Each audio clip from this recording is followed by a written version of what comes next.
Hello, everybody.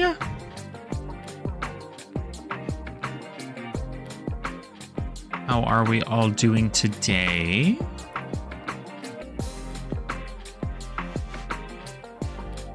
It's me. I'm here. I'm here doing my thing. Time to play around with some fun budget stuff. So, what I first wanted to do is, we gotta update our stuff real quick. Gotta make sure that number up there is correct. My Twitch, yeah, it is. Log into my YouTube. There we go. All right. Some good old middle of the day stuff for everybody. I'm going to update this number. Last we were at 1821, and now number is sitting at 1824. Boom. So as always, kind of what I wanted to do first is I wanted to talk a little bit about the market. Talk about how the market looks, what things are like, because I know that with the release of Aria, or not Aria, with Rosetta, which is where we go back to Aria, there are a couple things that I wanted to kind of just give people an idea on. Obviously, if you guys wanted more market talk stuff, you can always go ahead and join us over on the as a member, and then we have access to that. I can go ahead and I make some videos for you guys about the current state of the market, where it's at, how things are looking, and so on and so forth. So let's go ahead and dive into it, right? Oh, you know what? We got to fix that number. That number has got to change. Whoops. Come on now. Here we go. Beautiful. All right. So we are looking at our collections here. I did look at a couple things that I made some new collection sections for this, and I'm very, very curious to see how they've changed. Brought this up. I went down like a crazy rabbit hole yesterday where I came across a whole bunch of videos that were pertaining to let's not be quiet about Flesh and Blood. And I was like, well, what is all this, right? And they were all of these videos were titled nearly the exact same thing. And I was like, what the hell is this? And it was just people showing off their WTR master sets. And I was like, oh, well, that's kind of fun.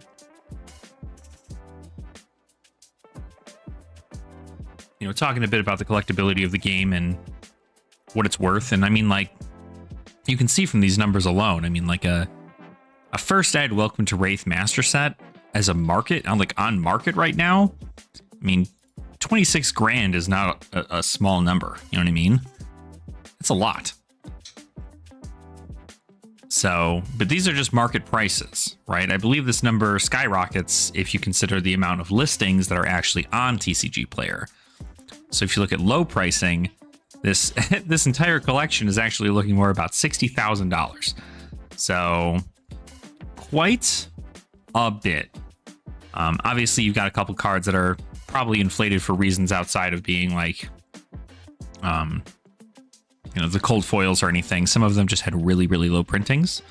So I still think that, if you're looking to collect high-end Flesh and Blood, WTR is a great place to start because it's just so good. And honestly, if you look down here, even if you're just looking at these cards down at the bottom, this is something I really want to notate, because a lot of people don't get this far down in this list, right? They look at the rest of the list and they go, oh, okay, well, big crazy cards worth thousands of dollars. But you take a look at the commons and the uncommons that are down here at the bottom, some of these first edition cards, non-foil, are still 1 cent, 2 cents, 10 cents, but these are alpha cards. So 25 cents, right? So they just keep going up. But when you start looking at them a little bit as they get into rainbow foil is where you kind of see a special section, because these are all just non-foils that you see popping up over here. But even a non-foil first ed Heart and Cross Strap, pretty freaking cool. And this just gives you an idea of all these cards. You can start collecting them in non-foil for like $1, a couple bucks for some of these other cards. But then you kind of get up further, you start getting to the rainbow foils. And so like a rainbow foil first edition Nimble Strike going for $3.25 on the market, kind of wild, honestly. Simply because Nimble Strike is not a card that's used in the meta. And frankly, it's also been reprinted as of now, but not reprinted in rainbow foil. So this is the only set in which you can get it in rainbow foil. And that is that really speaks to the collectability of the card, you know. Even rainbow foil yellow Drone of Brutality for $3. It's pretty good. But if we look actually at the, I have a WTR first ed rainbow section here that I have. $9 grand for just the rainbow foils, because obviously first ed also had cold foils. So that number is significantly different. You'll see you've got like $390 for this first ed Enlightened Strike. But if you look at TCG Player Low, this number shoots up from $9,000 to $31,000. And that's because nobody's paying $390 for a first ed Rainbow Foil Enlightened Strike. The current going price is $7,777. So I think this is a placeholder number, though. Honestly, a lot of these big inflated numbers, they tend to be placeholder numbers. It's just because they don't know. They're not at a price that the seller is willing to sell it at yet. And because that is the case, they are just having them listed in their shop for that price and then selling them later. Because like the next lowest one to be the Toma Fendal for $800. I feel like that's significantly, it's a big jump in price for a Majestic as well, you know?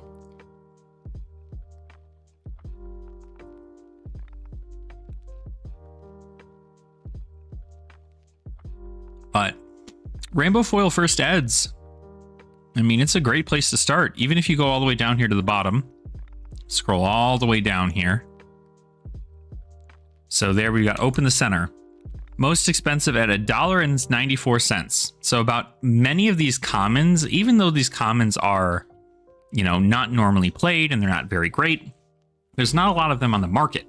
And so for a couple bucks, you start getting this kind of stuff.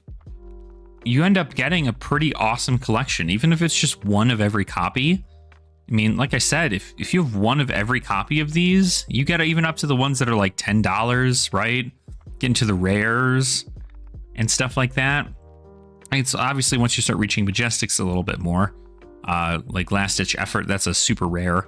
But like these are like $40 a piece and so on and so forth. And so it's like a lot to get into. But when you just look at the state of the game and where it's at, I mean, a lot of these cards are just worth so much. Rainbow Foil First Ed Snatch, $140. I mean, those are, you know, you gotta remember they also have the pink striping for this too. So it is very, very powerful. And a lot of these, I mean, like I said, like even if you look at like most of these cards, even if you cut off at like $50 a card, right? Cut off at 50 a card, you've got what is this? 1, 2, 3, 4, 5, 6, 7, 8, 16, 24, like 24 cards out of the entire master set that cost above $50. It's really like 28 or 29, but that's pretty good. I mean, it doesn't include any of the legendaries, unfortunately, or any of the equipment, but it is good. A lot of the time you'll see that equipment kind of change strictly because obviously the first ed cold foil equipment is going for quite a bit because it's harder to find and tends to go for a lot more. So, you know, for instance, you have, where the heck are they? I don't think there was cold foil equipment in the first WTR. I think they came out as LGS promos. Yeah, like this one, this Dawnblade. Cold foil Dawnblade being $37, kind of crazy. I'd pick that up as hell. That'd be a nice pickup, actually. Get a cold foil Dawnblade.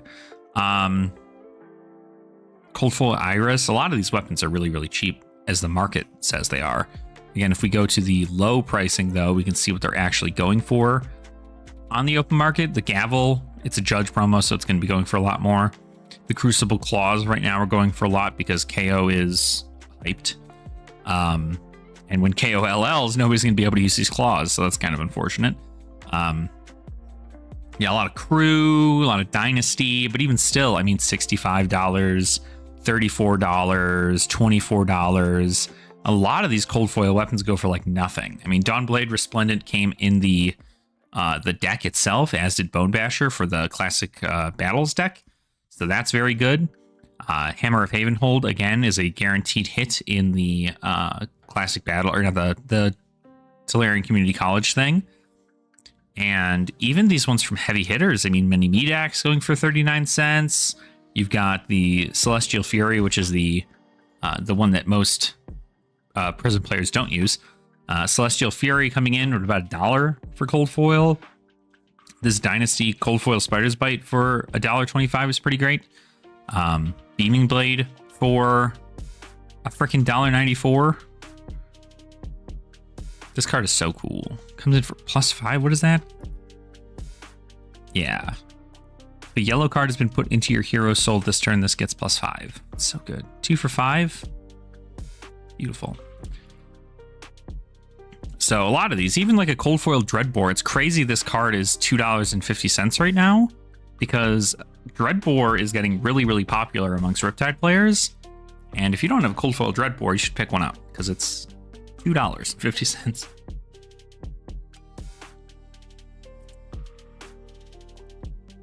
This might be my next like collection-based thing. You also have a Galaxy Black that is in cold foil, but there is a alternate art Galaxy Black that goes for more, because it is alt art from Monarch right here for 40. Crazy, looks like a whip. But a lot of these are really cool. They're great weapons. Good to have, especially at like cents, you know? You just get them. But no cold foil weapons out of there. The cold foils from WTR are just like really, they're just gonna be worth way more. Cold foil Heart going for 12 grand. Cold foil Tunic 5 grand, like 5 grand. Cold foil Scab Skins for 4 grand. All these legendaries are going to be, and Majestics are going to be going for a bit. So it is quite a lot. But even when you look at things like Refraction Bolters, right? Refraction Bolters is a common foot piece. And in cold foil, it's going for about $400. So the cold foil stuff is going to be hard to get from these sets. Cold foil Breaking Scales is about $250. Cold foil Barkbone $250. The Iron Rot's about $200. A Heart and Cross Strap, which would have been great to get for like common or anything of that sort, $200 for that card. You've got cold foil Goliath Gauntlet for $170. Cold foil Helm of Ison's Peak for $140. And it's great because these cards, this is the highest rarity these cards are going to like get outside of gold foils, and you get to, they're low printed, so it's very, very cool. I'm curious on if there's like an actual print run of each individual card, because I think a lot of these cards have just like a crazy amount of value to them, and they're worth picking up if need be. But even if we look at things like Part the Mistveil, right? Like if we're doing TCG player low pricing still, Part the Mistveil, you can get this whole master set for like 2.5 grand. And like a lot of these cards are continuously going down because more sellers are hitting the market. More sellers are coming in and they're going, okay, I'm going to open up case after case after case after case of Part the Mistveil, sell the singles to people who want to play them. For instance, like this cold foil Mask is at 105. The cold foil Petal is 108. A lot of these cards are dropping in price because there's more of them entering the market, and most of the people who are playing competitively seem to already have theirs. Levels of Enlightenment still sitting above $30, so that's good. That's a rainbow foil. No, it's still about $30. So for the non-foil, that's not bad. But even some of these marvels, I mean, Drop in the Ocean, Preserve Tradition, all these marvels for the common Transcend cards. This one obviously probably being the most expensive because it is the most beautiful art. But then even new, I mean, your cold foil heroes are also very, very cheap. $50 every now and again. Cold foil Zen being $38 is kind of crazy to me. But a lot of these cards are dropping just because of pure want, I guess, right? But if you look at the WTR and the Arc obviously is still doing super well too. Crew First Ed is even doing really, really well.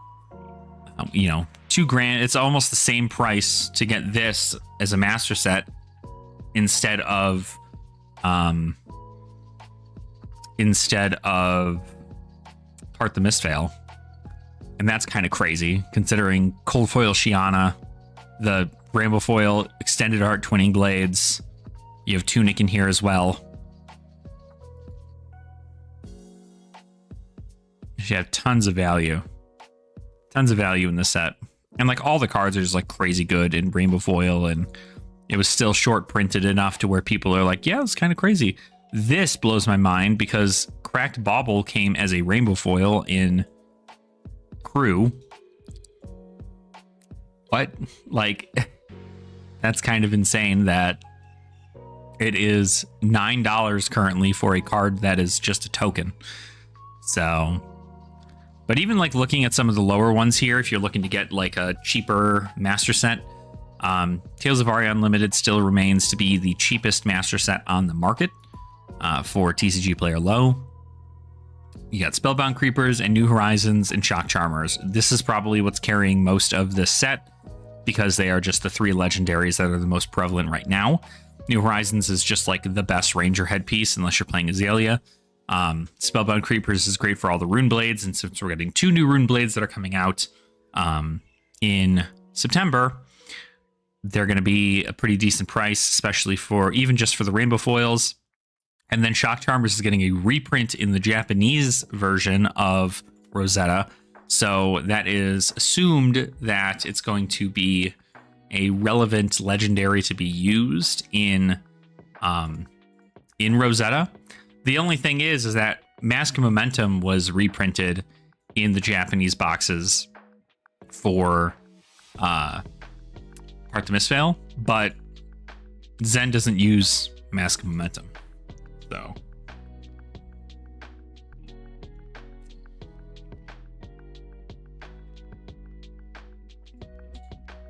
not a whole lot you can do with that. So we'll see. We'll see if Shock Charmers ends up doing really well. I do have the Shock Charmers, so I'm happy that I already have what I need from this. Very powerful card, though. I think the fact it's got Spell Void 2 is also like insane to me. Crown of Seeds is banned in Classic Constructed, so we don't need to worry about that. And then everything else is pretty much incredibly cheap. A lot of these cards are banned because they can't be used, because the heroes that are from this set are no longer able to be used. So you've got your Pulses for like $1. You've got Blizzards and Amulets and Channel Thunderstep for $2.36, and just a lot of it is very like cheap. So it's a good time to pick this stuff up if you haven't already. Get yourself a whole playset of a whole bunch of stuff. And then, of course, after that, we have Monarch Unlimited at $6.26, Everfest First at $7.48. It's only ever been printed in first edition, so it might as well be unlimited, but it is nice that there is pretty much no unlimited product on the market, so this is all we're getting for Everfest.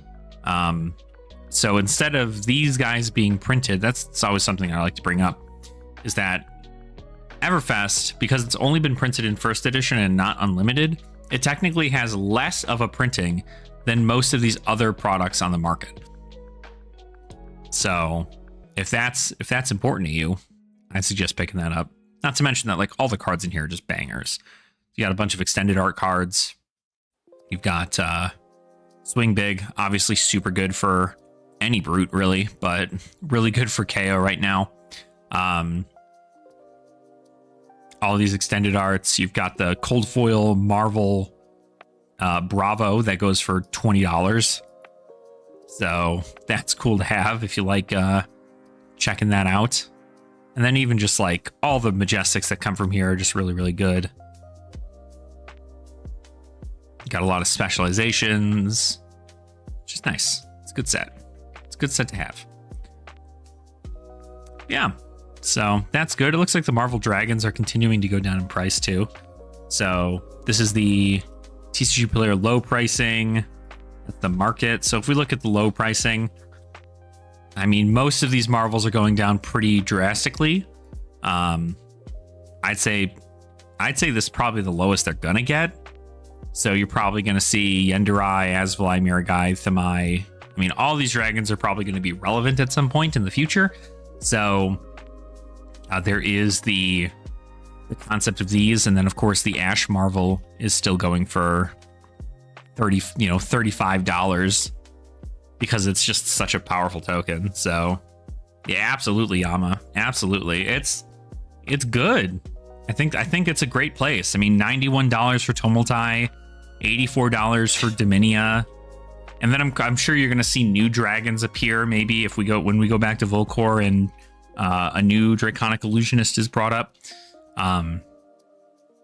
So it's only a matter of time. And like, these are legendary, so you only really need one. And you only need one for a master set, so definitely a good time to pick them up. But man, like, I feel bad because like a lot of people who looked at this collection specifically, they probably looked at it and went, this is going to be, you know, hundreds of dollars for the foreseeable future, if not thousands. And it has done nothing but drop since Dromai has no longer been relevant. It doesn't seem people are buying them or people are trying to pick them up. They just are cheap, crazy cheap. So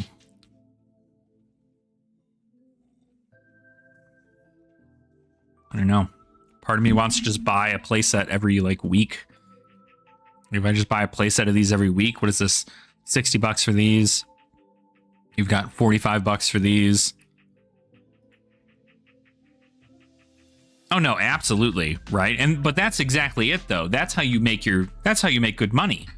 I think I hope a lot of people in the Flesh and Blood community understand that, right? Because this is like, oh hey, like, oh yeah, they're not relevant, so like I shouldn't buy them, right? But they eventually will become relevant again. And when they are relevant again, you're gonna like, you are going to want to have these. It is just every Dromai player is going to want to be playing this again. So it's just a matter of time, you know? It's a matter of time. And they're just like, they look so damn good, you know? How do you pass up on this? Like, it's amazing.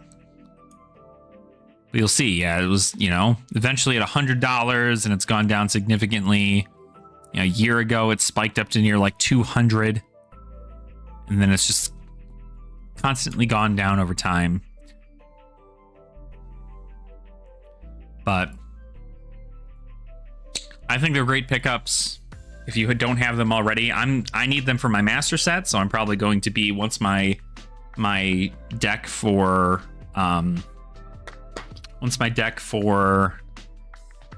Classic Constructed is done being built, this will probably be what I'm going to be spending most of my time on, because that'll probably be, New will probably be my hero until Dromai comes back,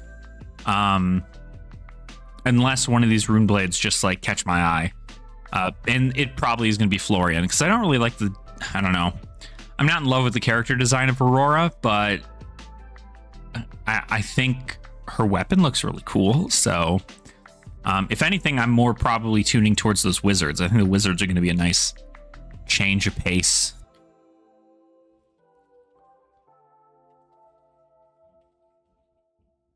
Yeah, Florian seems pretty cool. Yeah, absolutely. I think it's a great collector piece too. I mean, they're beautiful. It's the first like set of Marvels. I mean, if you really want to consider, I've actually never checked to see what the dragons look like. Or not the dragons, the angels. Marvel, I know they're more relevant, so did the Lightning Wizard remind you of something?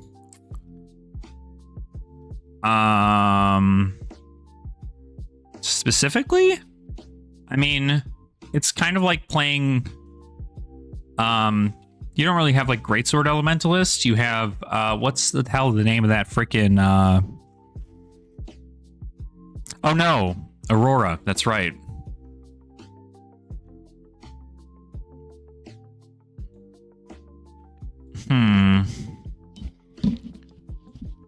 An Exalted. That's what you got out of this? You got an Exalted? I don't think so. Oh no, sorry. I thought you were talking about Aurora. The Lightning Wizard is Acilio. Yes, yeah, it does look like Exalted. I think that's going to be a wild. Did you also see the size of it? They showed like what the actual size of the full art of the card right on the Marvel. The people are like this big compared to Acilio. Acilio is a huge construct, and that's in its young form. So, Lightning Wizard Zerath. Yeah, I've heard several things. I'm curious whether or not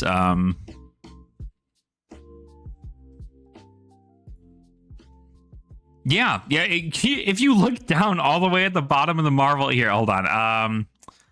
Let me see if I can find it. I don't know if it's going to be on here. If I can just get it. Game. No, Heroes. Oh, Fabric. That's probably a good call. Rosetta. It's not on here.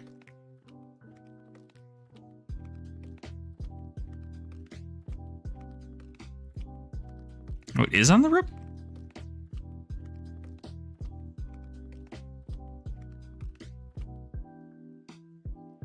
Yeah, weird. It's not on here. Yeah, it'd be on... If you go to the Rosetta page... Hold on. Oh, yeah, it's probably down here.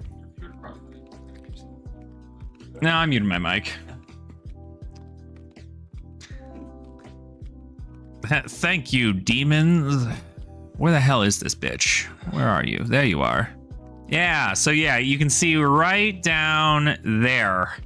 These are people. These are people down here by his name, and then this is Acilio. So, but I think overall, I think we can all kind of understand that Acilio is probably just going to be this little elemental ball of lightning and not like this entire concept, right? This is probably just like armor that it possesses. It's going to be this little ball, this little lightning ball here.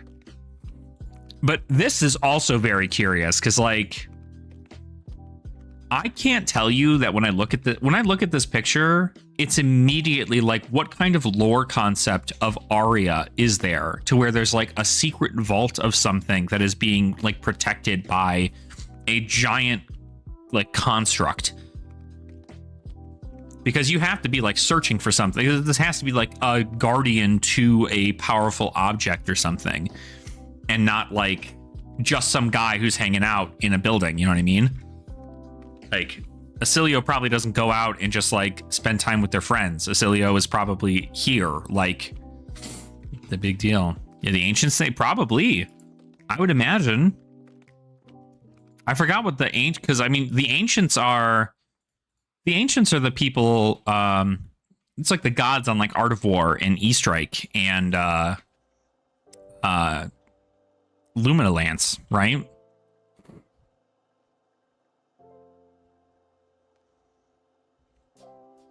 Oldhim is an ancient? Oh.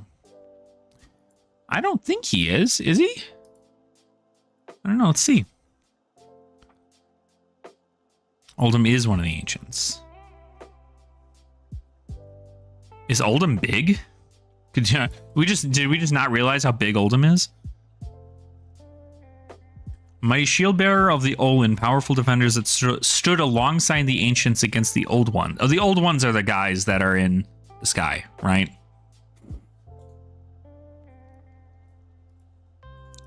There's so much Arya lore that I know I've missed on. I have to like redo this. The end of the Third Age. Oh man, the Third Age. Now every time I read the Third Age, all I can think about is the Wheel of Time. Such a good series. Amidst one of the most heated battles of an unknown calamity struck the land of Wraith, Oldham and his brothers and sisters in arms were spared, frozen with the ice of the ancients. They remained this way for thousands of years, even as the old ones and the ancients faded into obscurity and the world around them changed. Now Oldham must venture into an unfamiliar Arya in search of his old allies and a way to release his people from their deep slumber within Isenloft. For it's clear to him that his reawakening is just a sign of what's to come. He can feel it within his old tired bones that soon the old ones will rise again.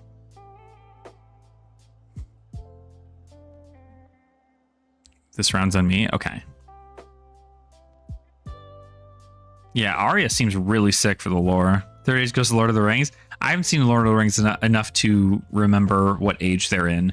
But so if you've ever read The Wheel of Time starts with kind of the same quote over and over again. I'm going to have to look it up.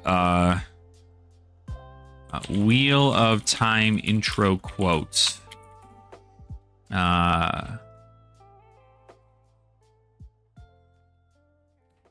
No.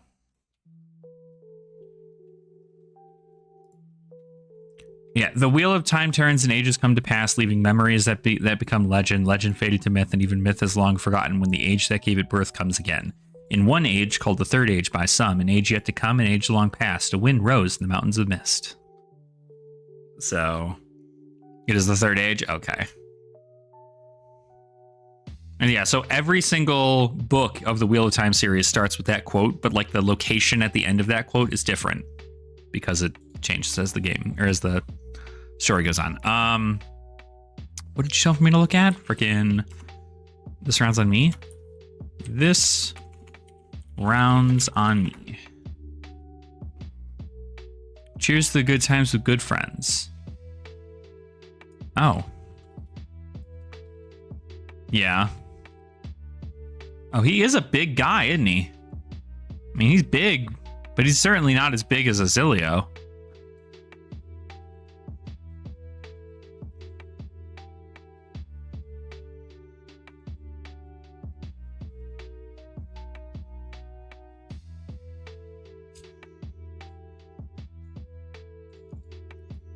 Yeah.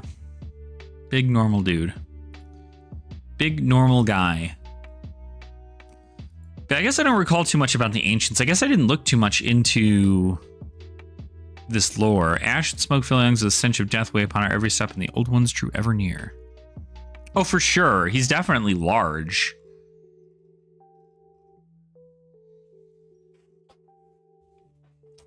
Let's see. Let's just look over this. We are the Olin defenders of humanity, the last line of defense against the rotten vermin that infested our world. They are endless. We are few.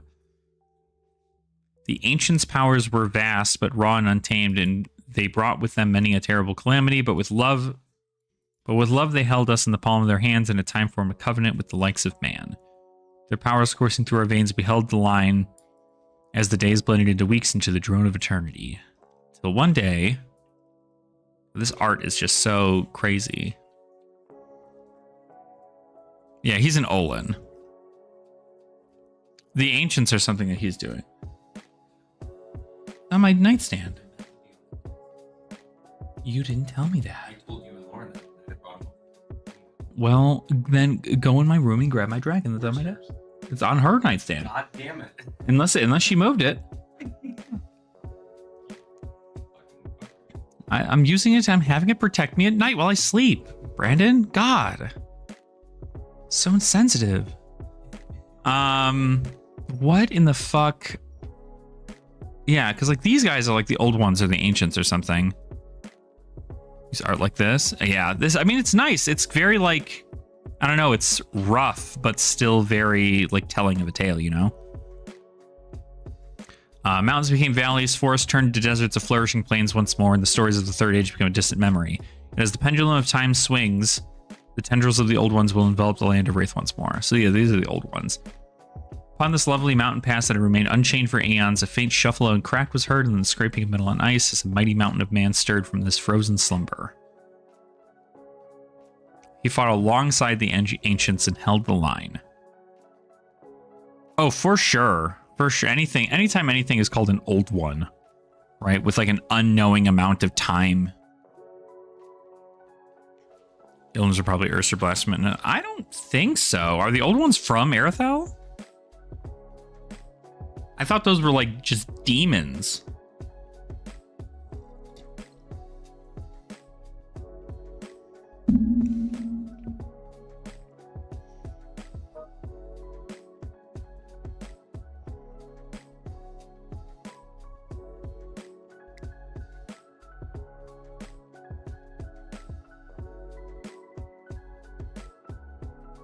This is the only story that Oldhim has? No way, that's such a shame. This is the...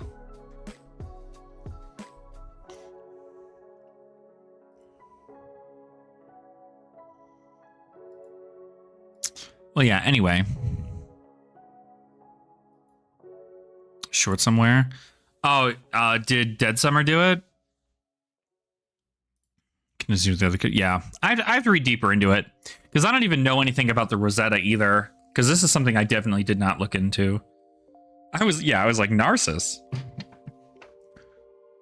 So you have Ursa, Blasmuset, Nazareth. I read a whole lot into like the shadow stuff, but not.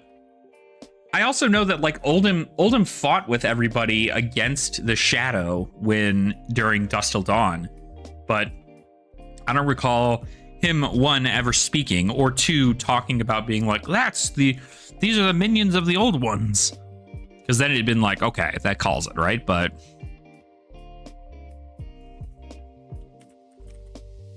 it's about Solana's. See, that's what I'd believe.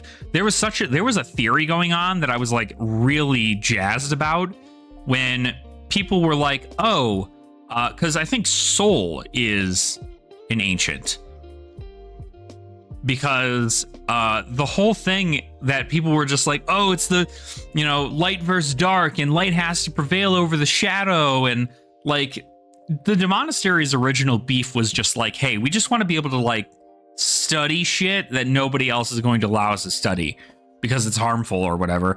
And Solana was like, no, not chill. Heralds wouldn't like that, and Sol wouldn't like that. And like, all right, well, we're out, right? But there's a theory that like the reason Prism is called the Awakener of Sol is because what she's going to try to do to destroy the Demonastery is utilize her connection with the Heralds to quite literally awaken Sol and bring their wrath down upon the Demonastery. But everybody's just like, dude, but Sol's an ancient, like Sol is a hella god. Like it wouldn't just be like, oh, like we're just gonna do some fun stuff. He would like destroy the world if Sol was ever awakened. And so people are just like, Prism's the real bad guy because he's trying to bring forth some kind of unknowable force that is going to destroy the world.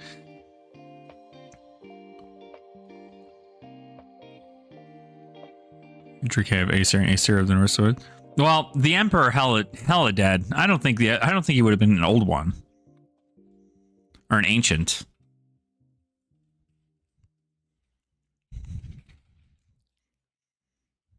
And yes, I have seen what the people of the Demonastery do. I'm not saying that they're right for doing the things that they do, but all I'm saying is that is the original reason why the Demonastery was founded, is because I don't think it was Sutcliffe. I think it was somebody who was the master to Sutcliffe at the time left Solana, but maybe it was Sutcliffe. I don't quite remember.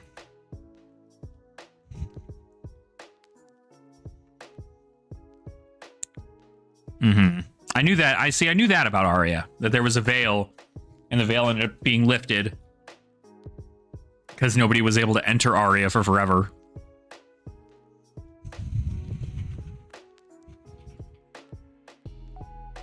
An actual dragon is. See, now that would be cool, because I'd like to know because there's got to be a deeper connection between these dragons and Volcor, right? Because like each region has its own dragon, and they all utilize them, but only illusionists in Volcor have learned the power to bring these dragons to life. So is that their whole jam, or is there like a draconic illusionist in Mistvale or in Mysteria, or is there a draconic illusionist in Solana, or is there a draconic illusionist in the Savage Lands? Like, where would we find this? So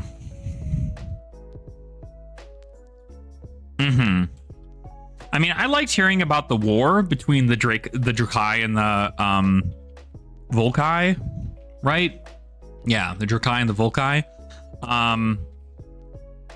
But even still, like, knowing that the Emperor is just like up and dead, and that like the whole war just kind of like ended. It was like, oh, he's dead. All right, let's go.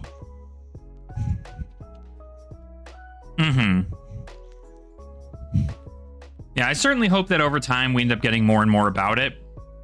I don't know if you were in here when apparently the creative lead of the story for Flesh and Blood was in the chat talking about future stuff and like what to expect from like a design perspective.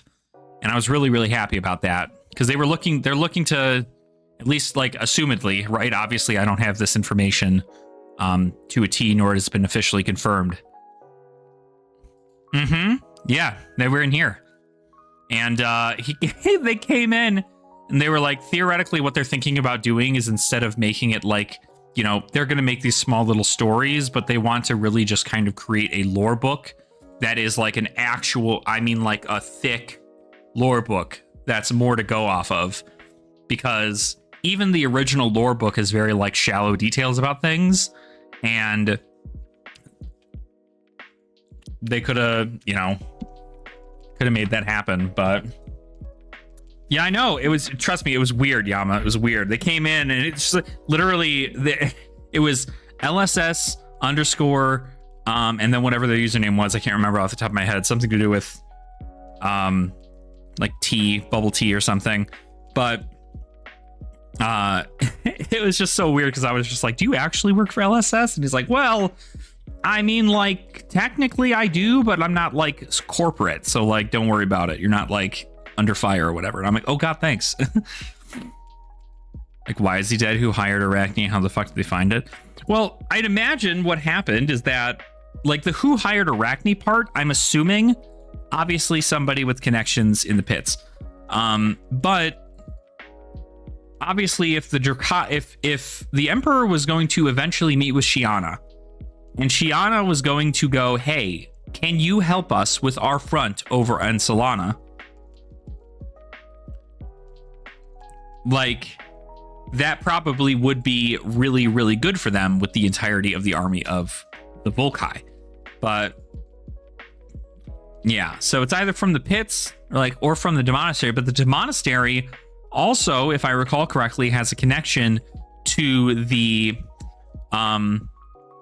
cult that's in the pits, L'Apocalyptica, which I think what was my theory for that? L'Apocalyptica was the they just like they're doomed, they all impending doom, like the world is going to end and they're prepping for the end of the world kind of deal.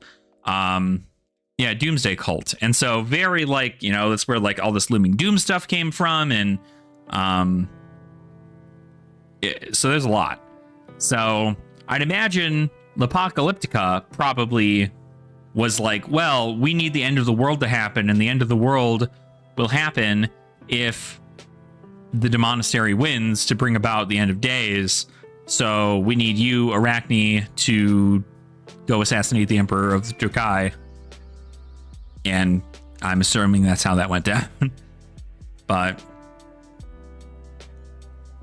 that's here nor there. Look at even this. Even for all these angels, if we compare the dragons to the angels, it's $230 more for the angels compared to the dragons. And these are, I still think these, I don't know. I love the aesthetic of like how the dragons were designed, but These angels are just some of the most beautiful cards I've ever seen in my life. And I can't get over them. I can't get over how great these cards look. Like, I still want a banner with Themis in here, or Themai. No, it's not Themai. Themis. Themis? I don't know how to pronounce it.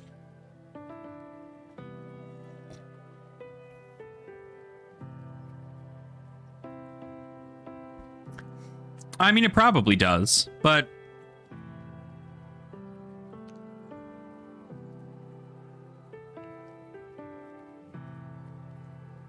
I'd imagine that's what it is, just because these are all rares. They're all rares besides these three. And then this one's really like the hardest one to pull.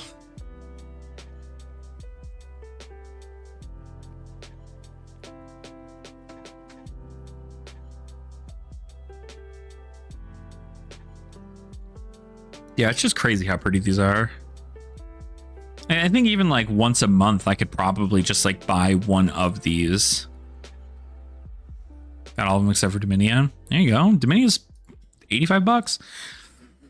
So once I complete the dragons, I'll probably end up doing the angels because I need the dragons for my master set. So actually, now that I think about it, I'm curious what the rest of my Marvel master set needs. Let's see. What do I need? Remaining cards for Uprising master set. It's probably way too crazy here. Let me get a list up real quick. I think I still have this list. Nope, not the same one. Nope, that's the dark. Here it is. All right, so last I checked, I've not gotten anything new, I don't think, for this.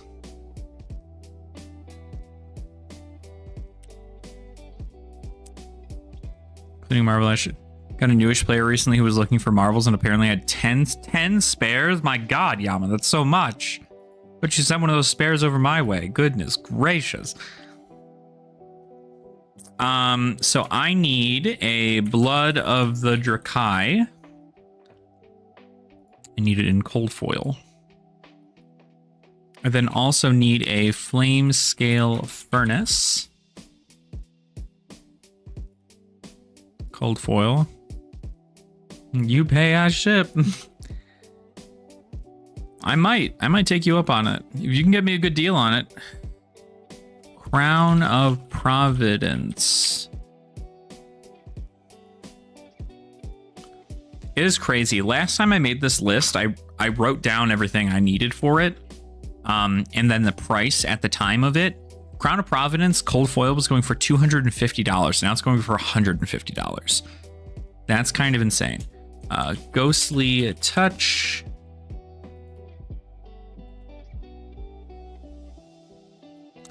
I also need Tiger. This is going to be harder to find. Tiger Stripe. This is something I should have picked up well before this came out, because now it's, oh God. Tiger Stripe Shuko cold foil was $40 when I made this list. Now it's $90. Zen. Just gonna have to wait till Zen LLs for me to buy that again.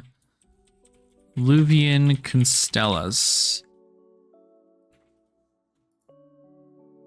Same thing goes for that too, because all the wizards. Forgot. Frost Hex in cold foil. That's at least only $1. Coronet Peak.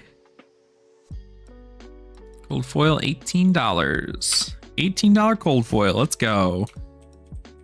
And then I need one Ashwing, but in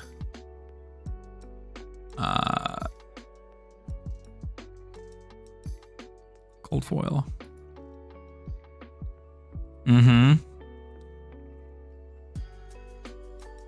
Yeah. I mean, you should. Uprising is great. Okay, and then for the Marvels, I need... Well, let's just go Invoke. So So we need Invoke Dominia Marvel. We need Invoke here. We need you. We need you. You. You. We have you. We have you. We need you. I need you. We've got Vincerakai and then Yendurai. And then we also need the Marvel Ashwings. I need 2 of them because I want one for one side and one for the other because they're double-sided. I don't know. Maybe I only need one. Maybe I'm greedy for getting another one. I'm greedy for getting 2.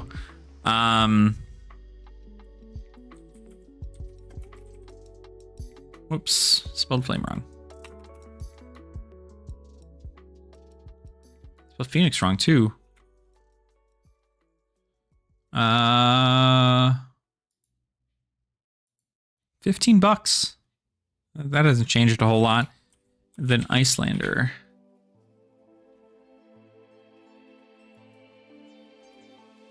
That's gone down significantly. Okay. So this is all I'm missing to complete my master set for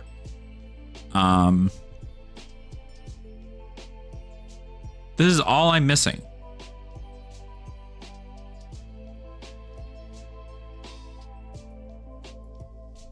Which is about $1,000 value.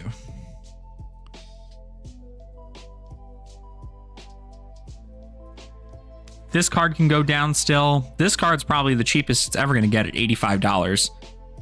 $85 for this cold foil? Wild. Mm-hmm.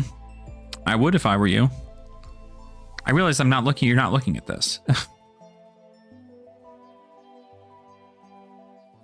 Why did nobody tell me I didn't move my camera back?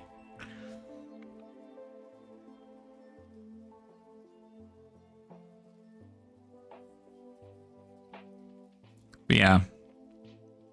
I think these are pretty good.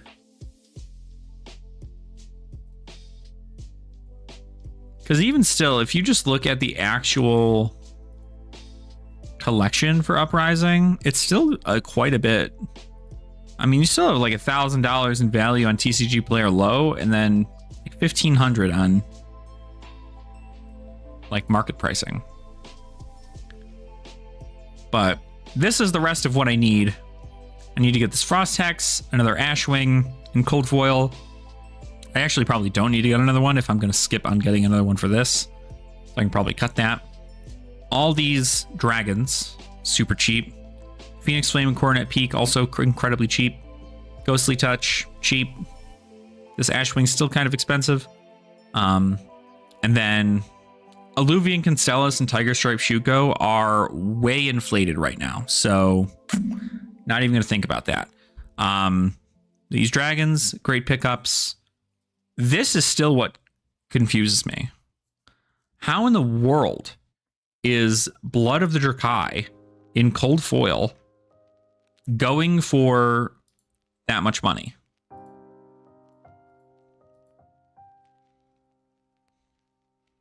He's going for $110. Like, not once have I seen a build with Blood of the Drakai in it, even though I want to use it so bad.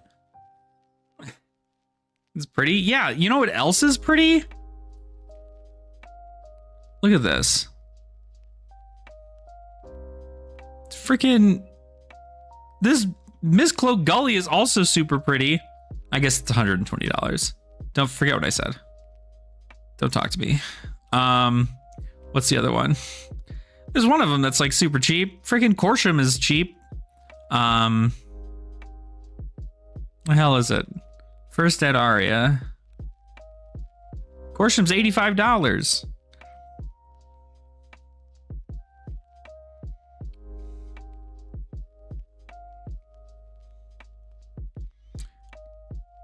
Yeah, but don't we... Isn't that like the whole thing amongst collectors, though? Is that people are expecting that there's going to be a lot of uprise? That's what I'm really mad that we have not gotten yet. Is that last year, we got an update on Print Run for stuff. This year, we have not gotten any kind of update for Print Run.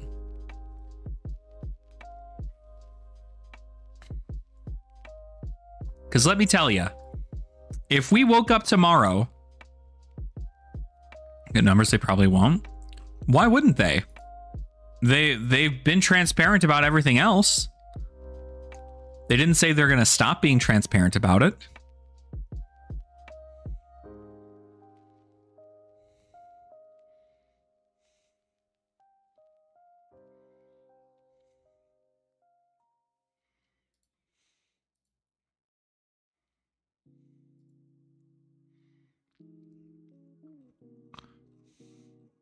And like Uprising has been out for 2 years now. And it's still size of print run TBA, but it is out of print, which means they stopped printing it.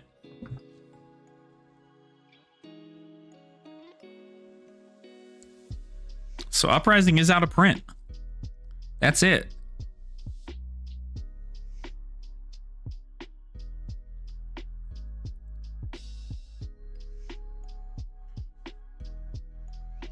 Right. I figured it would be something that would have. I don't know. Like, I feel like that kind of transparency is just like super big, especially if you want your collectors to be like super hyped about your game, because they made an entire event about it in regards to this. I know they'll do it one day. They have to. They love their collectors, but I'm also curious. I don't remember when this went out of print, but is Dynasty also out of print? Dynasty is also out of print. What's the most recent not out of print? Outsiders? Outsiders is also out of print. Dust Till Dawn? I know Dust Till Dawn's out of print. Bright Lights? Bright Lights is also out of print. Heavy Hitters is not as of right now. So literally all these sets, Part the Misfile and Heavy Hitters, are the last 2 sets that currently are in print. Outside of probably History Packs. Nope, History Pack 2 is out of print. HP1? HP1 is also out of print. They actually stopped making these. Oh, White Border, yeah.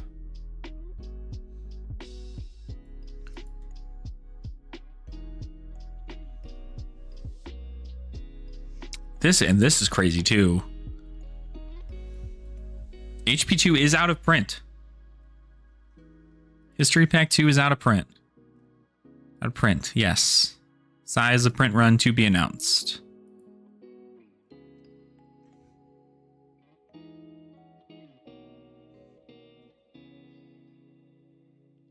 I don't care much about collectors. It's only drop prices every time they release numbers. Well, I mean, I don't entirely think so. Release HP2 was never meant to release here in the States. It was only meant to release outside of the States. Because we in the States, as well as anybody that's already been getting the product, has gotten a lot of Monarch, Aria, and Everfest. And so this is just a language translation for those who didn't get them. There also, I don't think there are Fableds in this one, so you can get Fableds. There's 3 Fableds able to be gotten in here. So you could open them. It's probably a really low print run for these.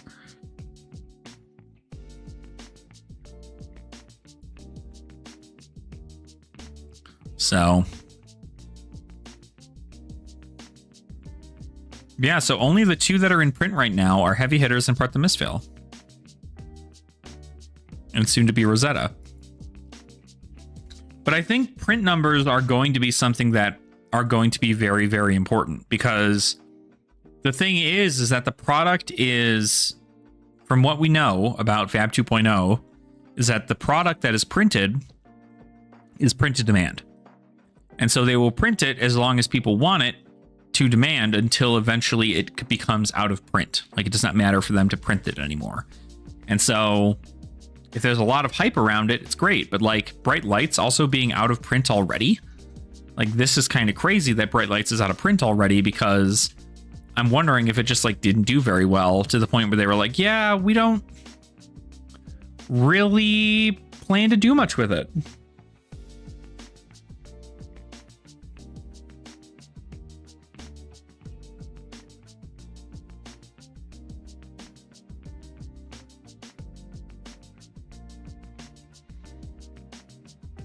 But like it normally takes like a year or 2 years before a set becomes out of print, and Bright Lights came out what? Last year?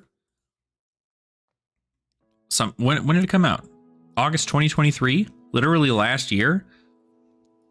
These sets are out for a year and then they go out of print?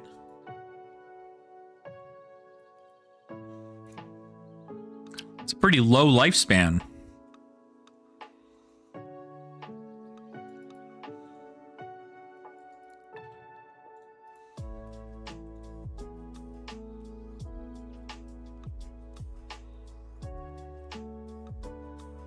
Yeah, we still don't know the unlimited numbers for this.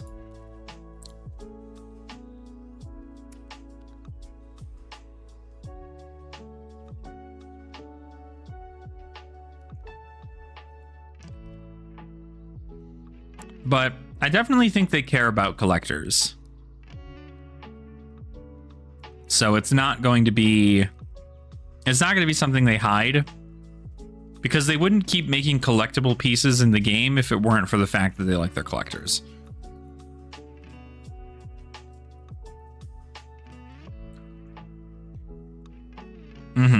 Yeah.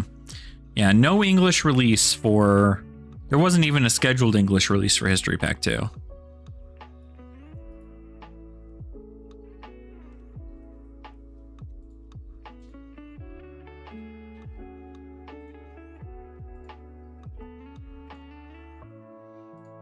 Oh, maybe there was. Celebrate the release of History Pack 2 in localized European languages for the first time. We have a crafted limited edition black label version of History Pack 2 that includes 3 fabled cards from this era. Subsequent printings of History Pack 2 will be printed in white border. So, but they're all black label. Nobody got white label. Right? Doesn't it sound fun? That's what I'm saying. I've got some decks up here that I'm like been trying out for this.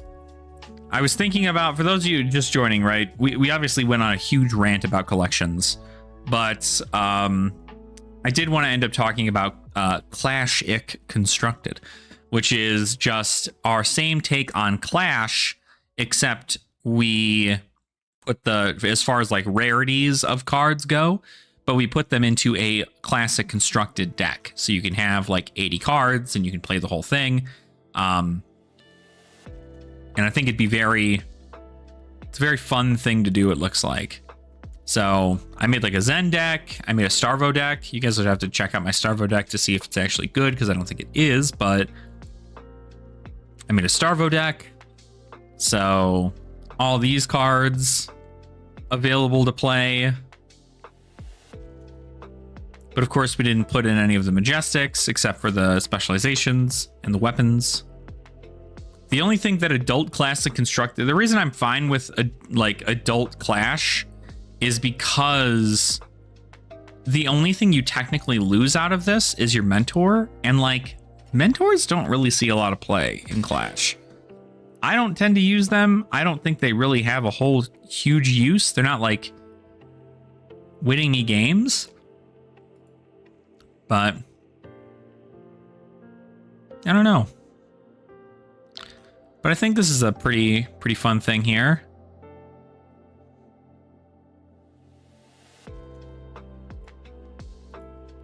And I think the more important thing is that if you end up building so like this Starvo deck is $30, right? Crazy good. Crazy good for this deck. If we look over at the Zen deck that I had, that Zen deck is also only $30. And so when you take a look at that and you say it's only $30, like you could bring this to an armory. I think that's like a real purpose. It's like if you're gonna go to a classic constructed armory night and you want something that is pretty well done, you can use something like this and then upgrade it as the days go on, right? Because this will give you a pretty good base for like how to play the hero, and all the cards will be legal in the format. So whoa.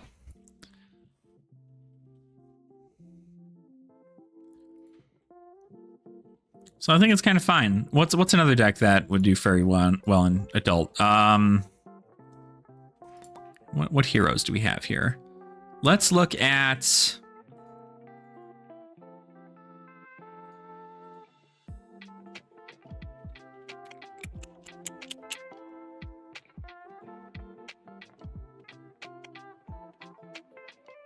Azalea.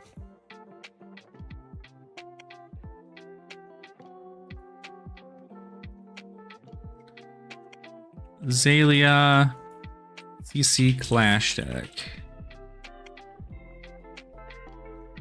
So you run Death Dealer, Crow's Nest, Bullseyes, probably Long Draw. Well, no, not Long Draw. That's right. You have to remember you don't get to use Majestics, so you just get to use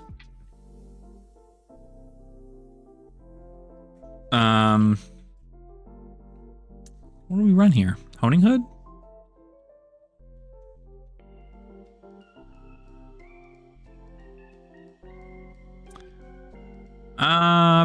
Bum.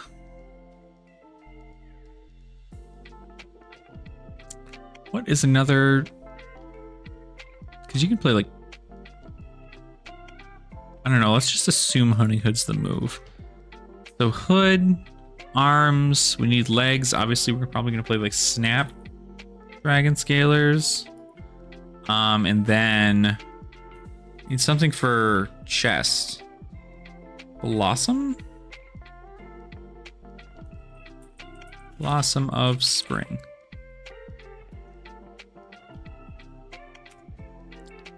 You know what I can do? Silly me. I can look at our last season's Clash Bash winner, Chandler, and I can find his stuff. Oh, also, I just missed all this.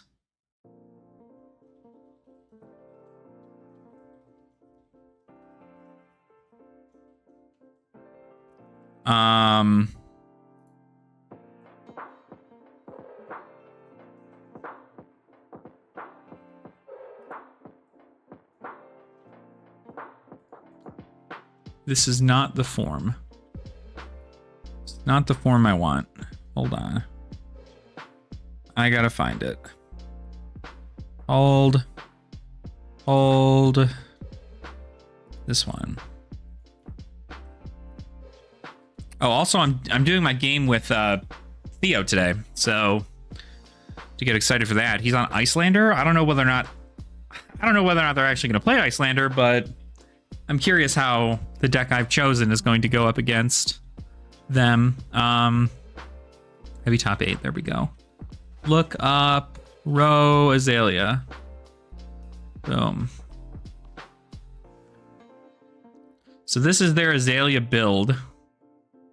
The Ragamuffin still throws me. That's still so nuts. So let's just get the general idea behind this then, right? Let's go back to Azalea here. I'm going to just be taking their entire list, pretty much. Yeah, no, it's good. I don't know. Every time anybody does a Ragamuffins, I'm always just like, I at first didn't get it, and then I realized what its concept was when, you know, playing against Kano, and I was like, oh, that's what this is supposed to do. All right, and then we lace. Every lace. All copies of lace. Murkmire. They're only keeping one Murkmire in there, so I'll just run 2. Point the tip.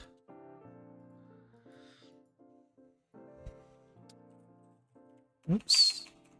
Ravenous Rabble. Read the glide path. Red in the ledger. You've got Release the Tension.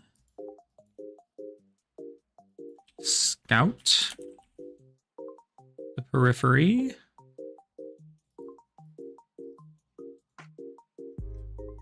2 Searing Shot. Sedation Shot. Lot of reds. Withering Shot. Spire Sniping.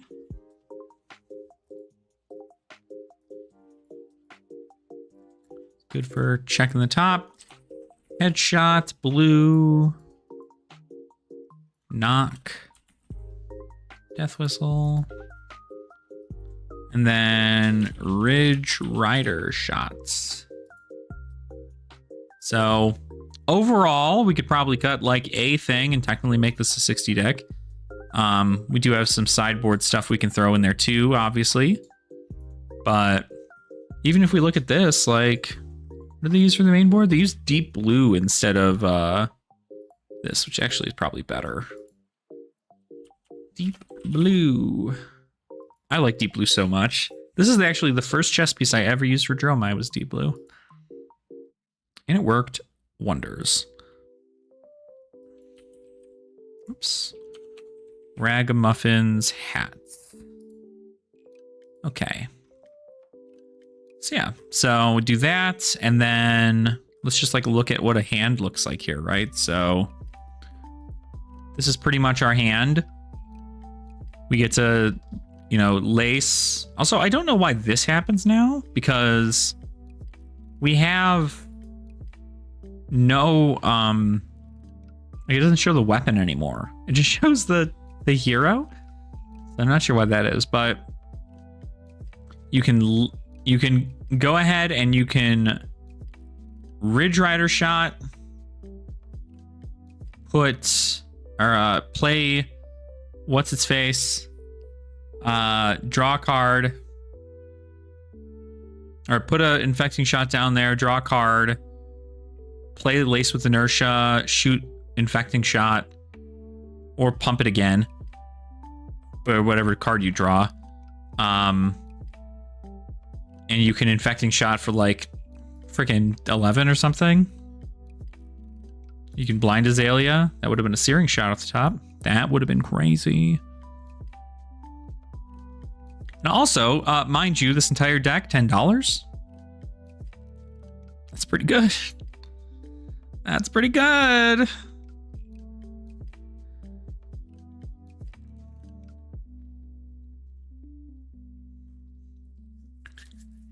But I also like actually, so Teppa, what I was also, I like your strat here is to have 60 all the time. So like 80 cards total, but 60 main deck, no more, no less. I feel like that really does help against like that fatigue problem that could possibly happen, right? Because that's what we want to avoid, is that putting more cards in our deck is going to have people go, ooh, I can fatigue you now.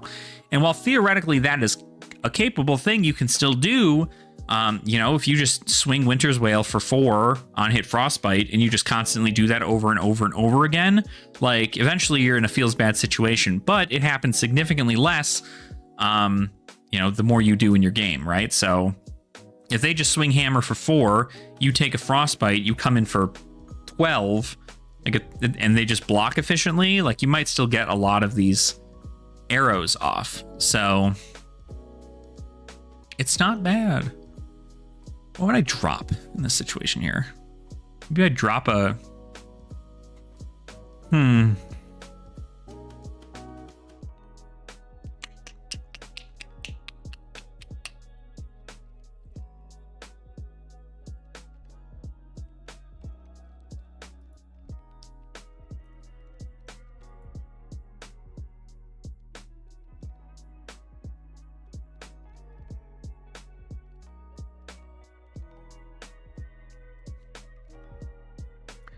Interesting.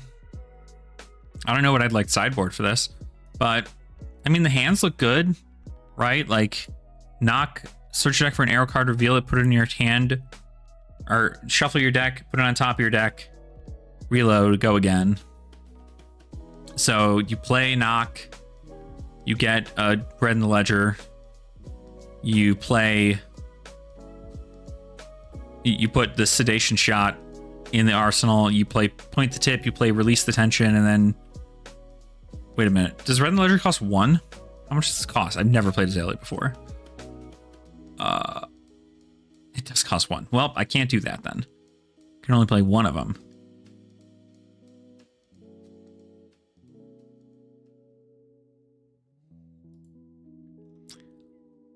I'm leaving a situation here, right? So we can Death Dealer, the Searing Shot, or really with Death Dealer, the Spire Sniping, look at the top 2 cards, and then put an arrow on top, play Read the Glide Path, and then if that next card is like a pump or something, what would be that next card? Murkmire? So no.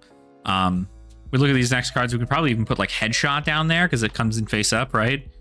Yeah, face up. So putting your arsenal face up against +2 until end of turn. So this Headshot will be coming in for 4 plus the pumps dominated. Like, that's pretty good. Or we can Murkmire Grapnel and, you know, not prevent anything. Or no, sorry, I draw a card off this. It'd actually be these 2, so I'd probably just take Withering Shot. Not a terrible way to go about doing this, I don't think.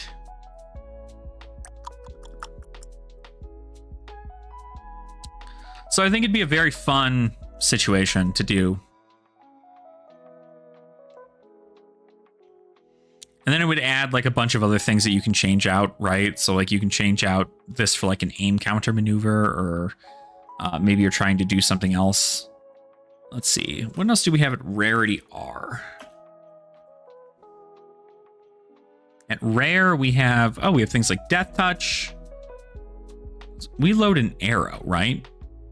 An arrow card, okay.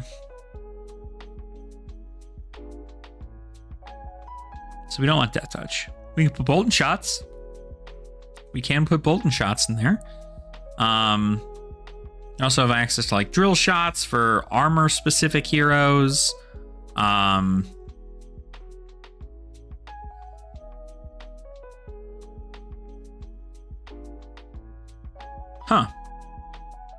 Silver the Tip. Interesting.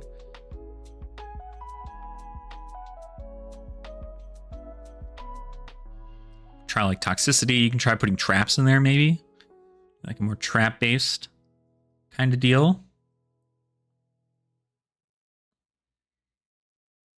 Very interesting. A lot of things you can change out of this, but same deal, right? Like, again, it's like, it's another classic constructed deck. This is something you could technically bring to a classic constructed armory, and you can just go there and try your darndest. Now, obviously, when you flip over all this stuff and they're just like, Ragamuffins hat, what in the shit are you doing? It's a great way to start. So I like this. Maybe I'll make a series based on these, and I'll just go, hey, I turned our Clash decks into CC decks. It's like, what the hell else do I even have? What other decks do I have that I know I can change? I have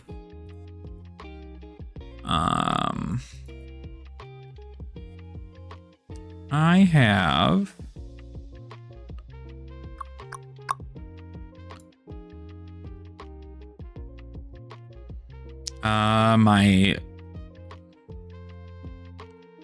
new deck.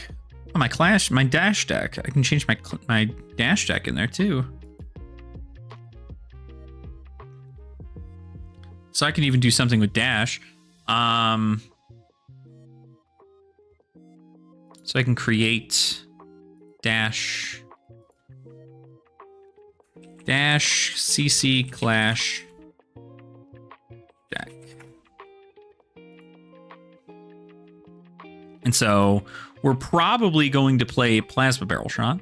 See, the thing with Dash in this situation, it's a little harder because, like, the way I play Dash in Clash is a lot more like super hyper burst. So it's like just boost dash, but you don't do that in here.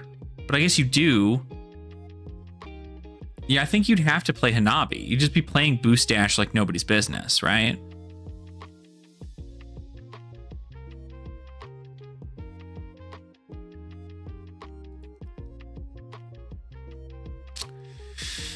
I'm gonna put that in inventory. The more grindier games.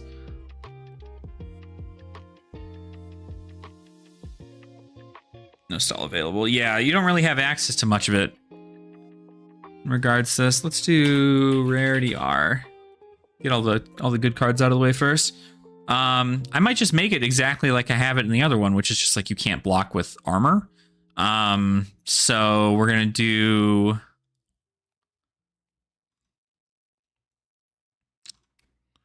We're gonna run high speed impacts. We're gonna run. Yeah, we're gonna run high speed impacts. We're gonna run scramble pulses. We'll run soup ups. We'll run red T-bone. We'll run. This is not like my deck at all.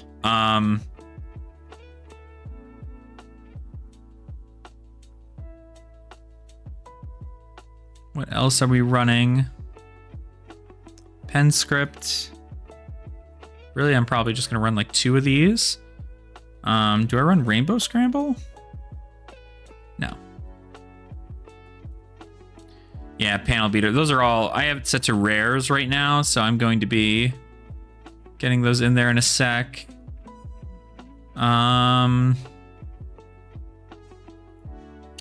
T-Bone Blue. Got Scramble Pulse Blue. Do you? Good. I'm glad you like it. I like it too. I think it's really fun. I think it's a nice little play on words. You know? Whoops. How you doing today, playtime? How are things? Let's just make this easy for us. 0 to 60. Just run the rainbows. Rainbow to 0 to 60, zipper hit. We've got Teklo Core. We can run 3 of them. Spark of Genius. We run 3 of these. We've got T-Bone Good Uniform with less armor. I would say so. I mean, there's a lot of temper available in rare. You know, of all those warriors and guardians and stuff with their like temper armor. Brute even, right? If you're playing like KO. Got Knucklehead. Guardian in general just like has really good armor. But the thing with this is like this deck probably isn't going to perform as well, but what it does is it forces your opponent to not be able to block with armor to keep cards in their hand, which means that I just get to leak a whole bunch of damage through. Might just put 2 hyperdrivers in this deck. I'm doing pretty good though. I'm doing pretty good. We're just trying some stuff out, seeing some things. Exactly, right? So like if you scramble pulse and every one of them blocks for only 1, and then, or they block for -1, that means that anything that would block for 2 now blocks for 1. So when you're coming in with a T-bone or something of the sort, you then do that. But if it comes in for 1, just get this out of there. So, and it'll also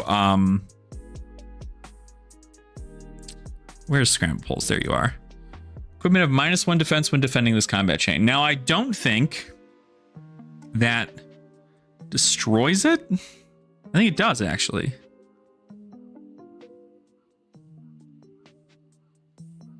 Because if it gets a -1 counter on it afterwards, curious how that ruling works. I'd be curious to see how that ruling works.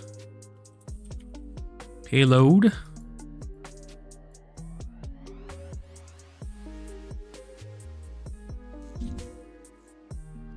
Scrambles and make him cry. Yeah.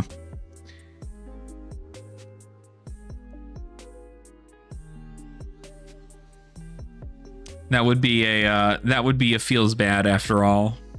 Because they'd probably block with the one that doesn't have anything and just be like, oh, whatever, a T-bone, not the end of the world. But like this deck is fucked. Like I love playing this deck. I think it's so crazy. Lay waste. Outpace. So good. You really can't beat it. Throttle. Underloop.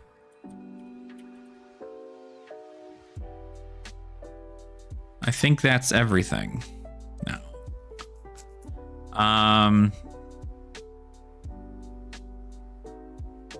We need her armor. Hardened cross. No. Heart. And art. And cross strap. Goliath. Gauntlet. And then headpiece is the Cogworks. Cogworks works. Headpiece. I am on a hyperdriver build. Well, I mean, it's not directly hyperdriver. Hyperdriver is more so just like a, you know, can I win in 3 turns kind of situation. So if I know my opponent blocks for shit, I just kind of start off on hyperdriver and I'm like, all right, cool.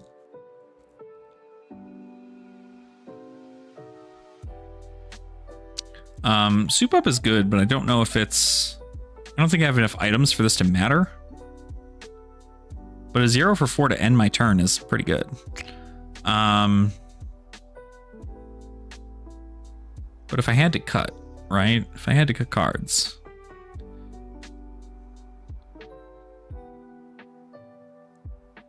Let's just put this in a maybe.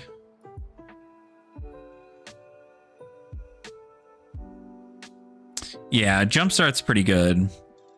I thought about putting it in here, but it's not, again, like it's not exactly a hyper driver strictly build, because then I'd be playing like crankshafts and Big Berthas and all that stuff, which I don't play. If we're trying to make it almost exactly like my list in here, this would probably be closer to it. This list. Draw 4. Ew. Go Rose. That actually fires up Hanabi Blaster. Because Hanabi Blaster is what? This card's crazy, right? 5 overpower. The 3rd time you play a card with boost each turn, put a steam counter on Hanabi Blaster. Remove 2 steam counters from Hanabi Blaster and attack. So that means that every other turn, I essentially get to come in and I got to go. I get to boost 5.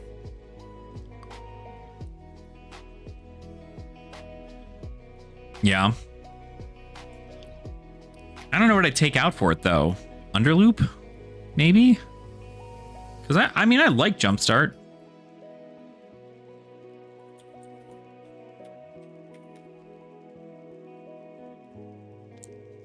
Well, yeah, Underloop's a 1 for 4, where this is a 1 for 5 with a hyperdriver.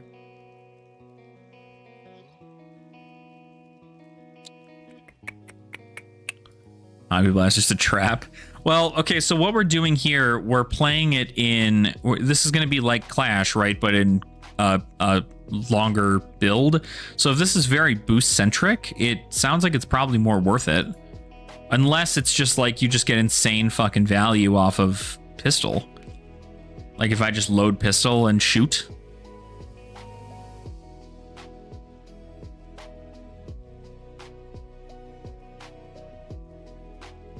Because if I just go hard and then I go hard +5, it's overpower. It's pretty good. I like that.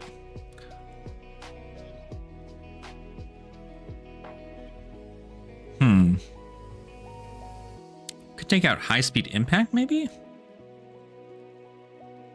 No. I want that.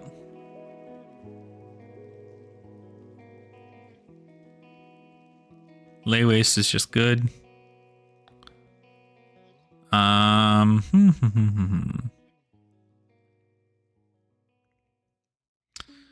don't know. I don't know what to take out.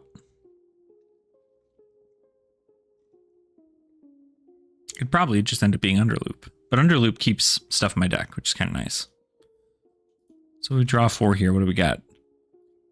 So this is a high speed. If we play Hyperdriver, this is a high speed impact. Pitch this 2 float. I mean, even theoretically, we could, if we're trying to go like hella hard, we can harden cross strap, throttle, boost, get a free floating resource, high speed impact, boost, underloop, pitch 0 to 60, boost.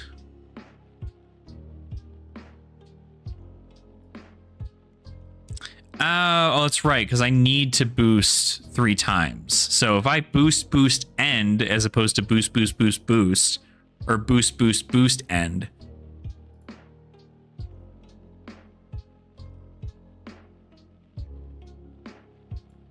That makes sense.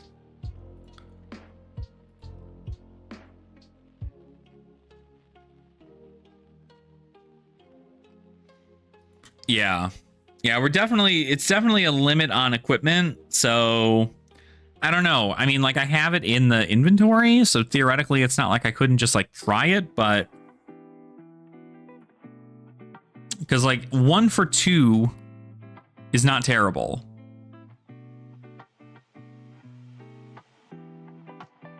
Right? Because if it's just like boost, if I boost, put a counter on pistol, shoot pistol, then I get 4, right? But if I boost, and then end my turn on that and don't do anything else, I lose a card for a counter.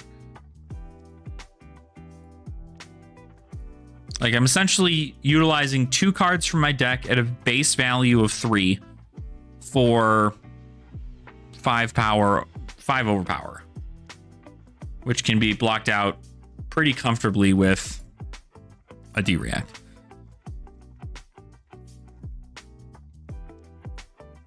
Fatigue is big in the form of a trap. I mean, obviously, this is like brand new. So, like, it's not anything that I'm like, oh my god. Of course, it's huge in the format. But I'm just happy that this is like, I don't know, happening more often. Like, this is looking to be pretty okay. Because I'd like to tech these out. I'd like to like get these for people to play with like adult heroes and just like kind of play out with whatever.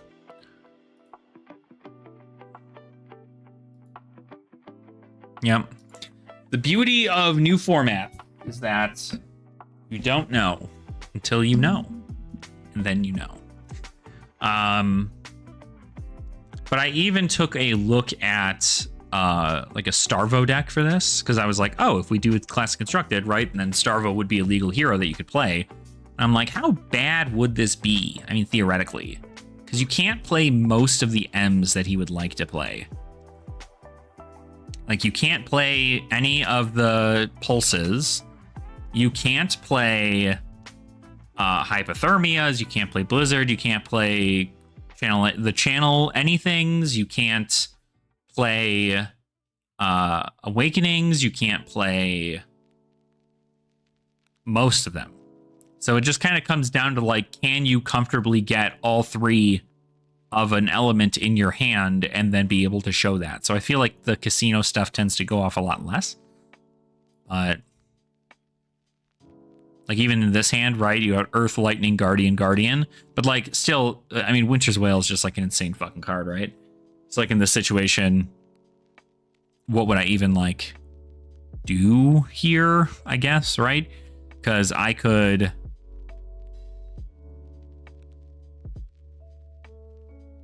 yeah, I couldn't even like do anything. I'd have to like just pitch this choke slam to Winter's Whale and come in for 4.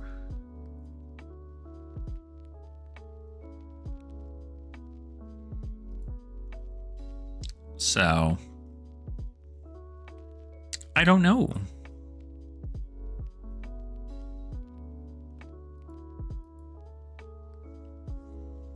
But it's a great way to try that out. See what that's like.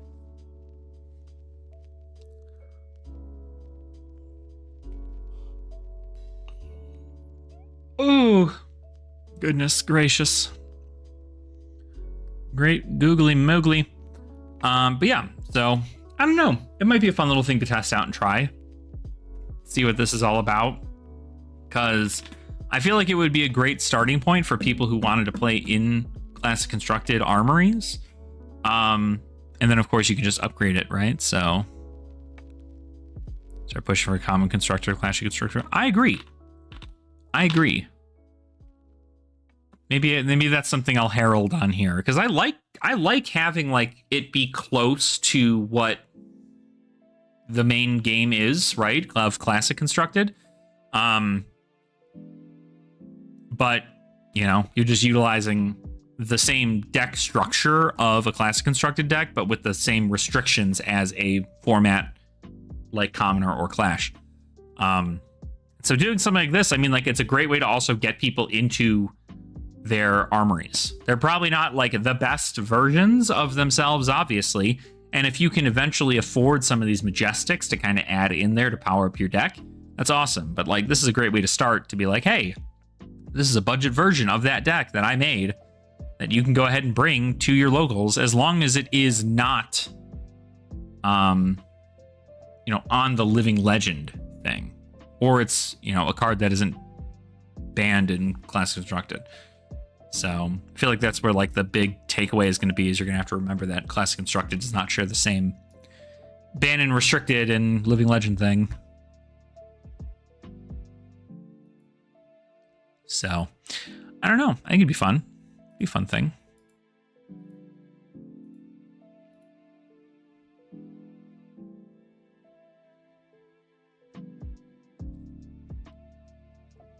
I gotta do a master set video on Part the Mistveil. Maybe I'll do that tonight.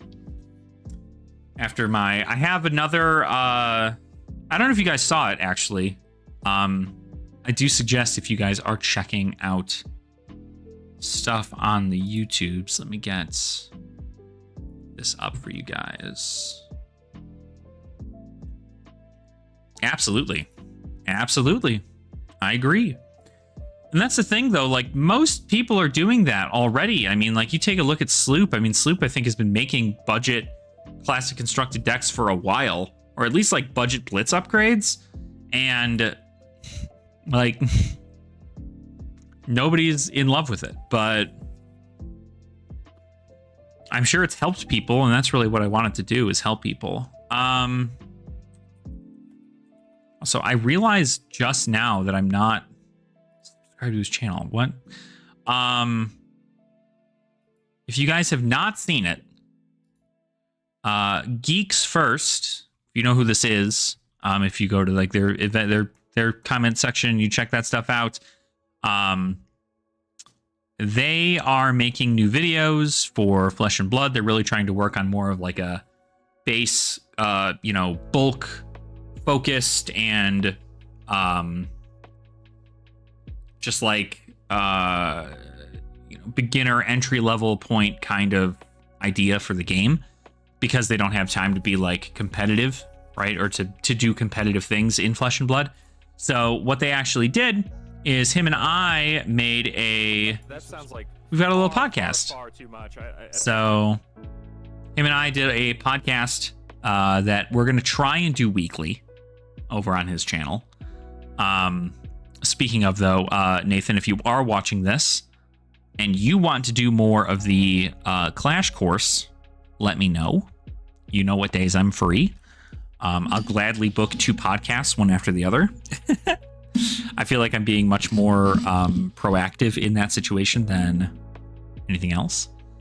But yeah, so him and I did a quick little podcast. I mean, I shouldn't say quick. It's about like an hour and some minutes. So Oh, look, Bronson, all these people say nice things. So we ended up doing that, and we're doing another one tonight. We're gonna make another one tonight, as well as we're gonna try and make it weekly and talk about some stuff there. So it looks like it doesn't look like it has like a name yet, right? But we're just gonna kind of shoot the shit and talk about stuff. So if you haven't checked it out, I'll go ahead and I'll put the link to it in the chat here. If you guys do want to go see that, you can go check that out there. We talk about Gen Con and like beginner product for about almost 2 hours.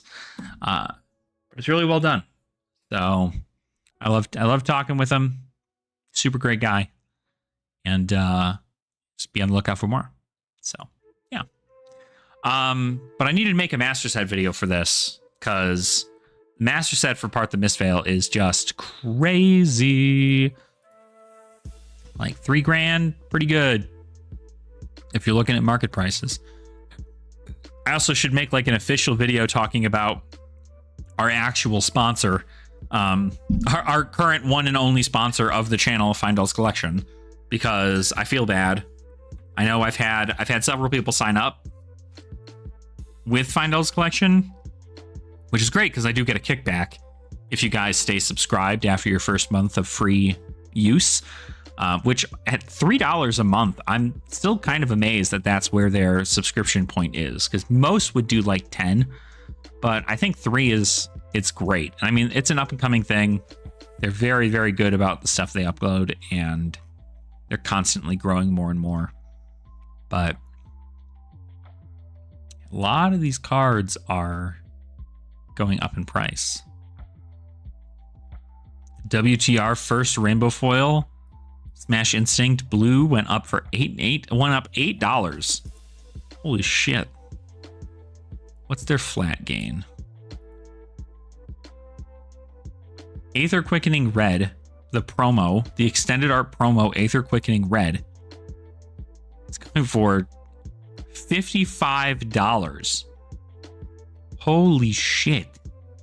Plague Hive went up $10. Smash Instinct went up $8. Strength of Sequoia Red went up $6. This is an assumption to probably oh no, wait, this is the hard to find promo. Strength of Sequoia. Yeah, $99. Cold Foil Mage Master's Boots, $280. God, I would kill for a pair of those. The Pink Visor is at $63. It went up a little bit. Pulping Yellow, the LGS Extended Art Rainbow Foil, now $10. Raging Onslaught Red, the first ed Rainbow Foil, it's $20. Shock Charmers went up. Aether Quickening Blue, this promo again, $82. These Aether Quickenings, people seem to have a lot of hype around Aether Quickening for this. So I'm always winning, my man. I'm always winning. We're always winning. How about you? Are you winning?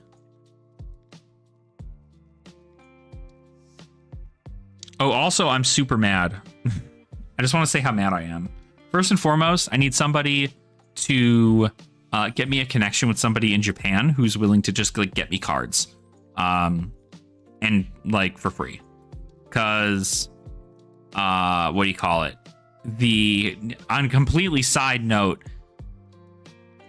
some stuff was released from some promos that are going to be in the Japanese boxes for Duskmourn, which is the set after Bloomburrow, I think, for Magic the Gathering. They look so fucking good, and I'm so mad about it because I want to collect them. They'll be cheap, luckily, unless they're only available in Japan. If they're not available in Japan, they're not going to be cheap. If they're not available in Japan and they're available everywhere, they're going to be cheap. But if they're only available in Japan, they're going to be expensive. It makes me mad. Made me mad as hell. So I wonder if they're on Scryfall.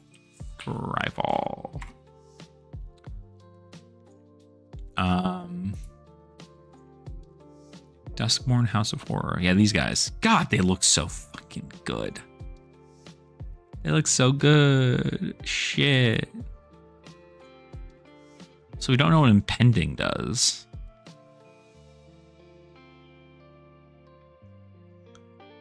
Whenever Overlord of the Hauntwoods enters or attacks, create a tapped colorless land token named Everywhere. That is every basic land type. Whoa.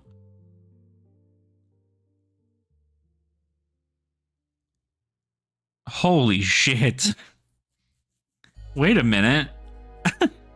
Isn't that like crazy good for like domain? Isn't domain still a thing that you can use? Holy shit. That's kind of cool. Man. Don't make me get back into playing standard. But these are cool. I like these a lot. And I want to see more of it. I also like something that like is really popping for me is the fact that everything is like bolded. It's got like that outline, that black outline to the text. So it looks like it really just pops. And it's just awesome.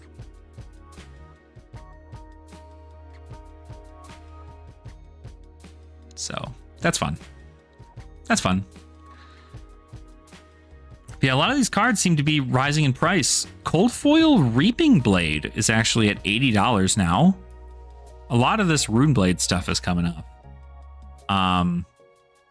The Mandible Claw has gone up in price. Fate Foreseen Red from Rainbow Foil First Ed, $45. Rising Sun Setting Moon Marvel's gone up a little bit. It's just the most beautiful Marvel in the set. Total, I think, personally. I think it's the most beautiful. Outside of like the heroes, this is such a good card. I want this card so bad. I want this card so bad. You have no idea. Like the Phoenix, and then you've got the fox. I think it's a fox and not a wolf. I called it a wolf earlier, but it looks like it's like the QB, like a nine-tailed fox. But it's just like evil, like maybe not evil. It's just it represents the night. Whereas this represents the sun. It's just such a pretty card. Such a pretty card. Can't get enough of it.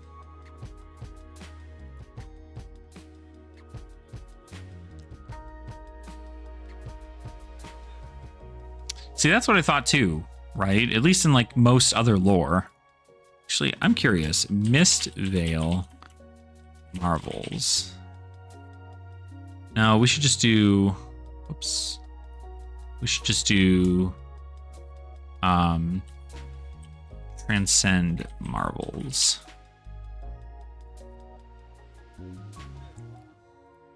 Transcend. Okay, perfect. Boom, Cold Foil. Boom, Cold Foil. Cold Foil. You're technically a Transcend card.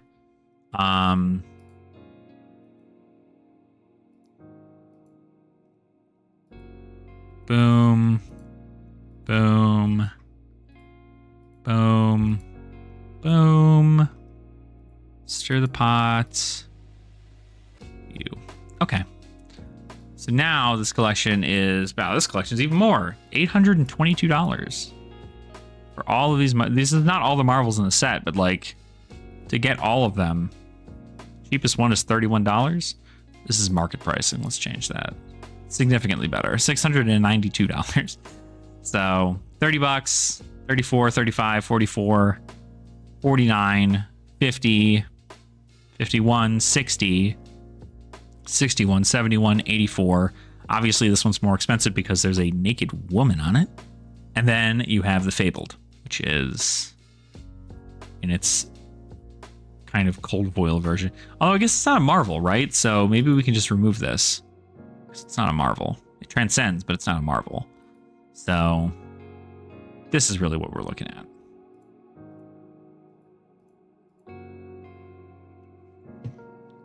Very pretty. Another awesome, gorgeous, like, and this I think is really, really nice because it does like, it just shows off some of the really beautiful Japanese art that is in the game. Just crazy pretty.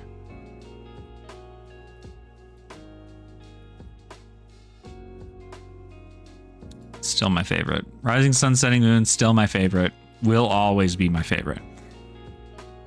So, yeah. I don't know. I'm very excited for Classic Constructed. I feel like Classic Constructed is going to do a lot for people kind of starting.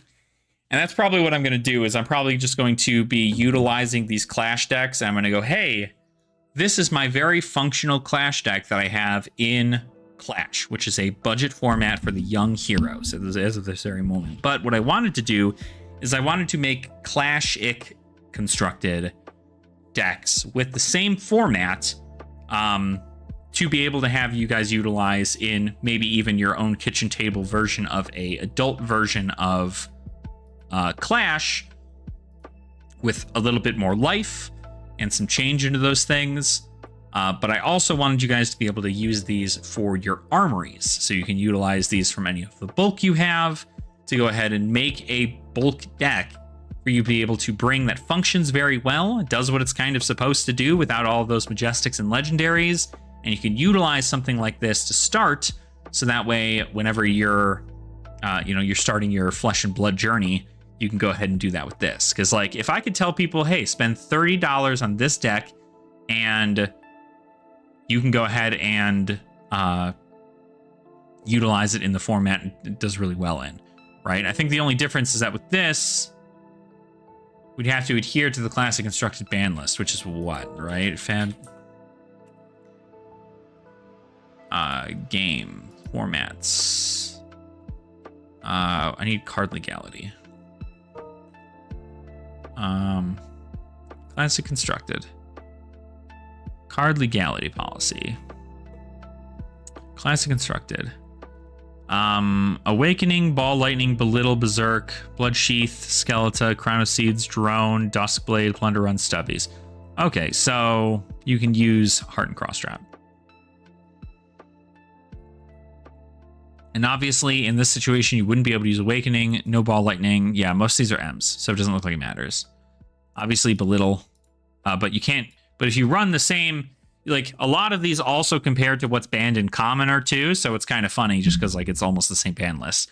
Like Stubbies banned, Belittle banned, Ball Lightning banned, Duskblade banned, Drone banned, and then it's like Legendary, Majestic, Plunder Run being banned. Plunder Run is not banned in Clash, so that might be the only card on this list that is a viable thing from Clash to here that you'd have to not be able to play. Is that so?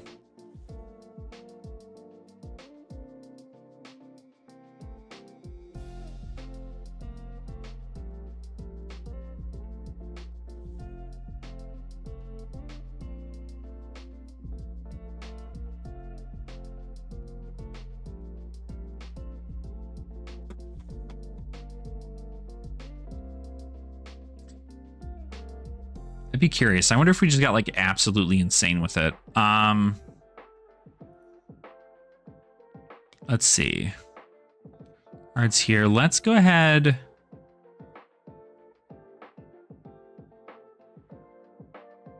Put this into the deck. Let's maybe our thing. Let's then get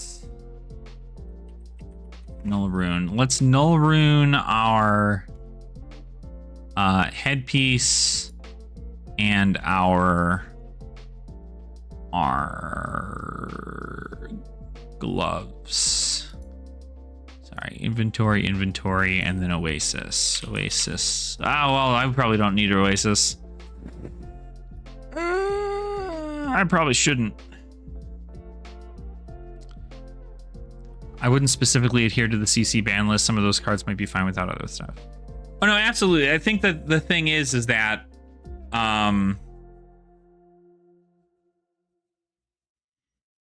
it's I guess like not so much like adhere to the CC ban list, but I guess what I'm saying is like if you want these cards to transfer to be able to bring to your Classic Constructed armory, like if for instance you want to play Clash-ic constructed with a bunch of people in the format, you can do that.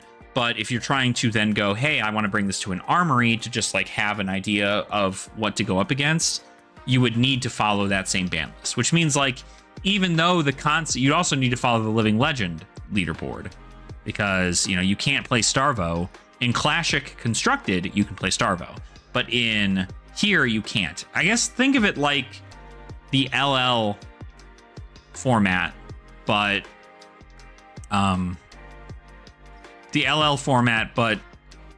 with no M's in your main deck and no legendaries or fableds, unless your fabled is a specialization. So it's just a budget LL format in a way.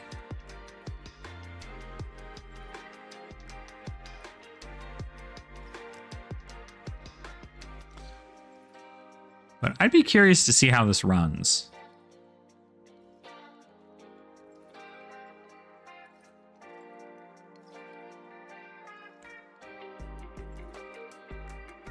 Clashing Legends. Yeah, because I think like, because Classic Constructed makes me think like, okay, it's like Classic Constructed, but with, you know, with this version of stuff from Clash. Now, Clash Legends could be something else, but like Clash doesn't run off of the Living Legends system. So maybe, you know, that's another thing that I think about. I wonder if we made our own like Living Legend system for Clash. Like where we ran like like these official leagues that we run online. Like the heroes that win get X points or whatever. Get like 5 points.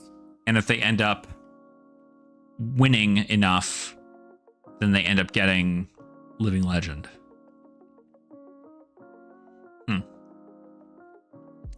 Anyway, I want to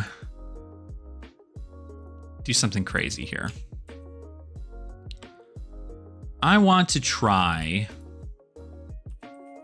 this dash deck in against like something else. I'd be very, very curious. Now, this, of course, is not a very good representation of what this does, but I'd be very curious to see if I can get a game in of Classic Constructed and actually do kind of okay with this deck. Probably not, but...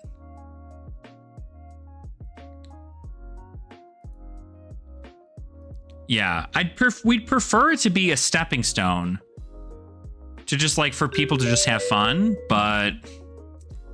ooh. I guess we're just gonna keep this.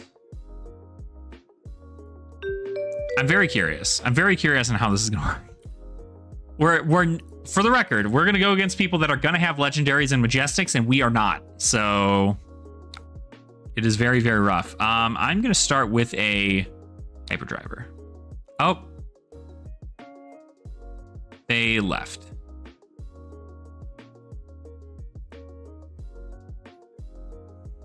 We already won. We won our first game. Let's go. Let's go.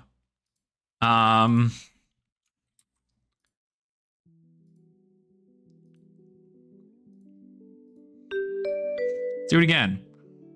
Wins or wins. That's right. Is this the same person? I'm going to go second. It's not the same person. All right. We're going to submit a deck and try.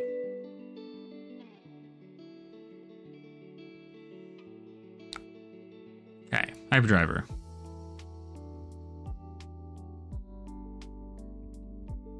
All right, they are going to have wild shit. Okay, I might actually be okay with this hitting. Okay, they undid it. Never mind, they're E-striking. Okay, I'm more fine blocking that, so...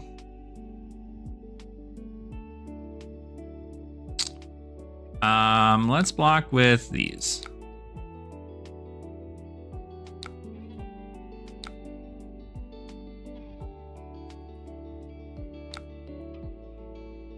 Didn't get a fucking blue, sucker. All right, cool. My turn is simply going to be load pistol with this hyperdriver. Then I'm going to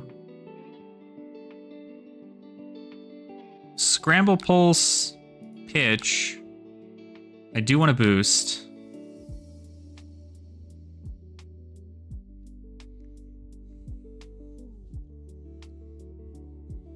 I'm very curious how this is going to turn.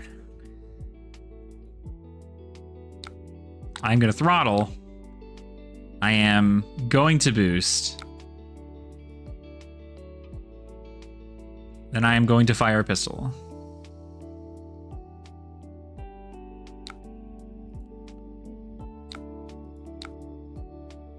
Attack.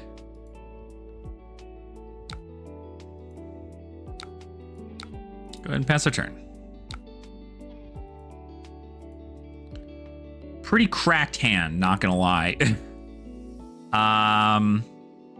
Let's see, looking for a scrap 5.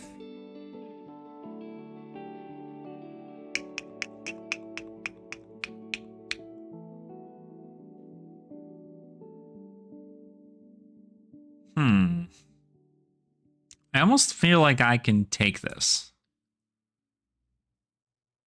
Siren's Call. I don't have a blue. Eat shit and die. That feels bad. I do not have boom grenades in this list. Oh no, I have one. I didn't put. I should have one boom grenade in here. Damn. Didn't even think about it. Maybe we just get fucking wild, huh? Maybe we just like take our tempo real fucking quick right now.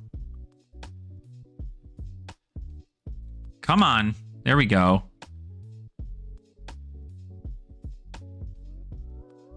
Yeah, let's just panel beater.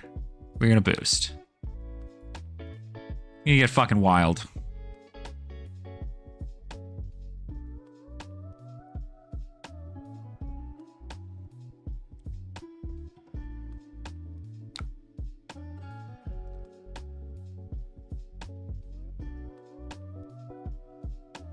See, I just want everybody to know. When we look back at this, right? When we look back at these moments, I just want you all to know that this is why Talishar results do not fucking matter at all. They don't matter. Because people will not understand the concept of these games and they will just fucking quit. There's no understanding as to why this would happen. Why 2 news in a row? First new quit in the beginning. The second new immediately dipped. Like, Warmonger's diploma, like, what in the shit?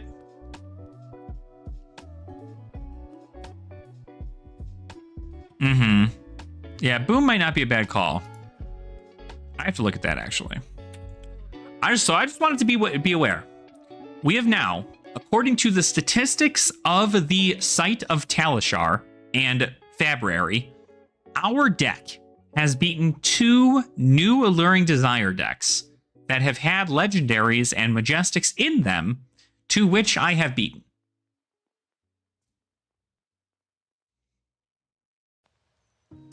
Now, obviously, that's not the case, and I could have gotten absolutely dunked on, but we did it. We did it, bitch. Yeah, the thing is, what I'd remove. A brand new player. I mean, even if you're a brand new player, you still a brand new player, right? A brand new player. I mean, even if you're even if you're new to the game.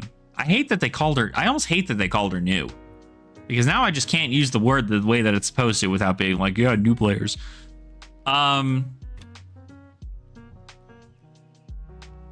You still play the game. You know what I mean? Like, there's no way you're just looking at your hand. You're like, oh, I don't know what to do with this, and I feel like I'm gonna take like 7D damage. So whatever, I'm just gonna scoop. Like, if you pull 2 bad hands and scoop, like, I get it if you're trying to like fine tune your deck, but you know, that all red hand and a yellow doesn't feel good. Does not feel good for an assassin. But like, shit happens, man. You got to learn how to get through your bad hands. What the fuck do I take out for a boom grenade? T-bone? Throttle? Maybe I take out a throttle. I'm gonna remove out throttle for a boom grenade. One singular boom grenade. They're never gonna see it coming.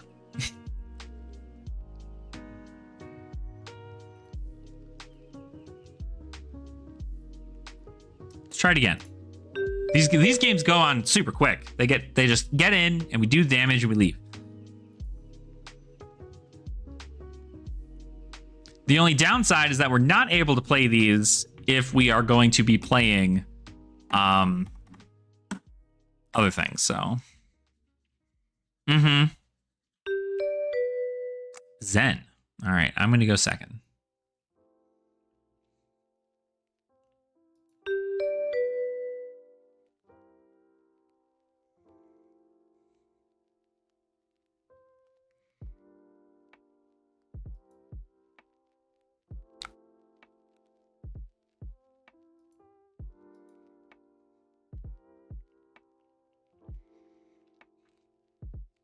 See, you know what the best part is you're flipping you look at your opponent's equipment and you're just like, what in the absolute fuck are they doing, right? Like, what is this? Pitch a blue, transcend. Oh, you're gonna transcend first. You can't actually use this because target attack doesn't get. I guess you're targeting this attack. Yeah. So it's gonna get -1. You're gonna get a chi. This is gonna come for 2 + 2 draw card, or draw card, get go again. Okay, for 2. I mean, that's not a very powerful on hit, so I don't really care. So I'm gonna pass.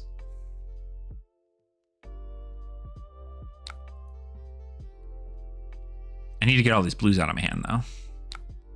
Okay, we're just gonna block. We're gonna block 3 here. Okay, or my internet's gonna suck. Come on.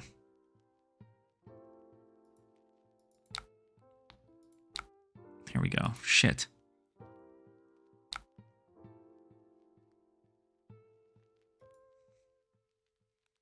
Yeah, it looks like it, right? So. Okay, it's for 3. Just gonna block 3.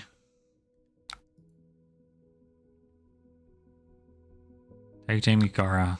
That's for 2. Pretty solid amount of damage. You're kind of going fucking hard here, though, which is kind of wild to me.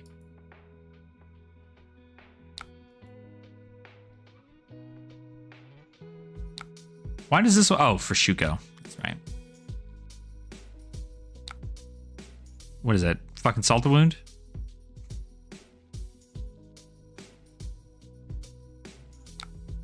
The CNC? Why did he show me a CNC for? Why did I get to see that? It was weird. Anyway, we are going to play no.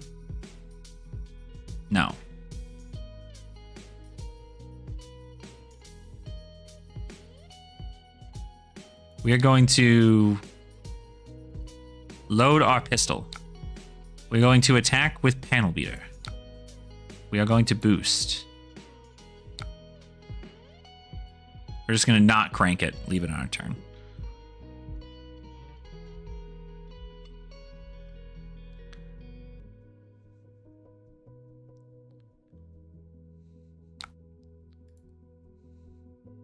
Take damage.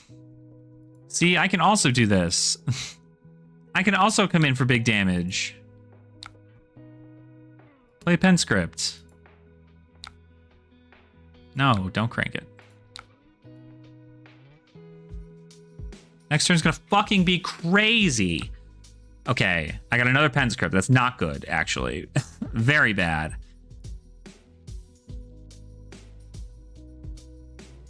Okay, got another transcend card. It's actually a very, very bad hand. Although I can scramble pulse into a payload, which does kind of fuck.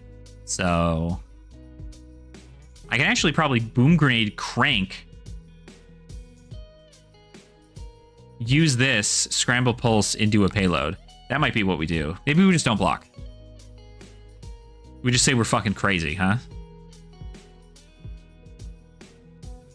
I guess we can... No. Yeah. We'd have to scramble...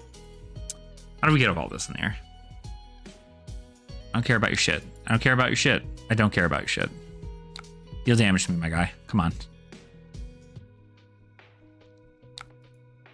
Although you are doing a lot to me, so it is a lot. Command and Conquer. That's great. I don't have an arsenal, so... See no blocks. Take 6.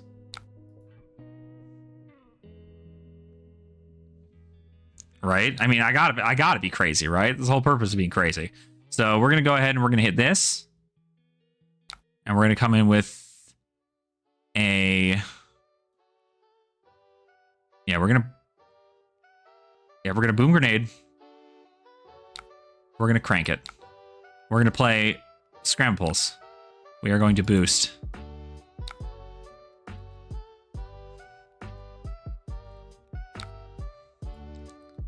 Blammo! That's what we're fucking talking about. And then we are going to... See, we could also swing with this and just not care, but I'm going to payload. I don't want this pen script in my fucking hand. That's so fucking good. Yeah, oh, it's a big turn for them. Big turn for them. They're gonna get their shit. They're gonna come in for big damage. Except their equipment blocked for nothing.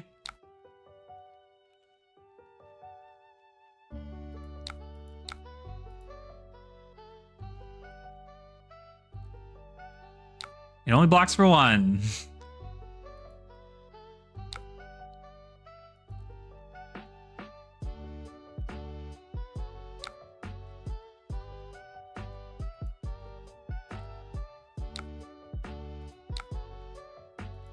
So powerful. Holy shit. 6 cards in their hand? What is this shit? This game is so over. So over. They can deal 17 damage to me all day, right? Although if I say fuck you to their life, I can come in again with another Scramble Pulse. 0 to 60, shoot, keep payload. Oh boy. Oh boy. This game is gonna be rough. Yeah, 30 is a low number. I mean, this is their Art of War turn, right? So I don't care. I'm not gonna block. If you kill me, you kill me. It's just whatever, right? So maybe we just get like the value block out of all this, right? We're gonna just block this. Get value blocks while we can.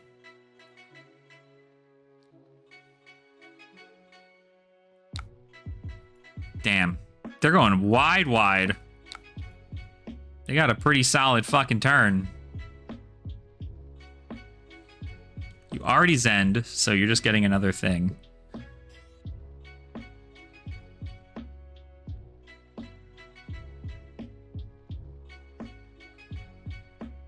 I did get Zen to 15, though.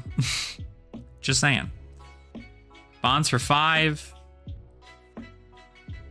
See, the trick here is to let them get sloppy. But it doesn't matter. They're going to come in for a lot, so... No blocks. I should have freaking Goliath Gauntlet. If I had Goliath Gauntlet and then also Achilles, they would have had to block.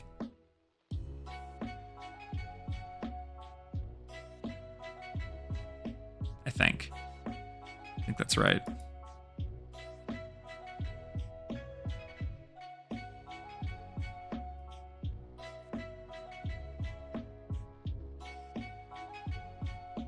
Come on, my guy. Come in with all your fucking tigers afterwards, too. I don't give a shit.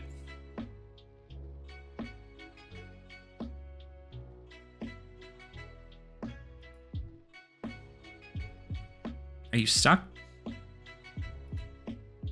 Trying to figure out what to pitch? No, you're not. I'm stuck.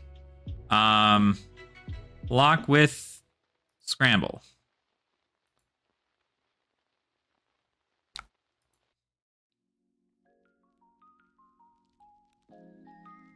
Tiger Taming Kagara for 2. I'm gonna block it.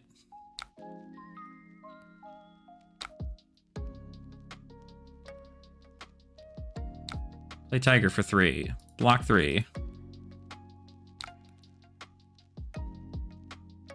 Yeah. Good game.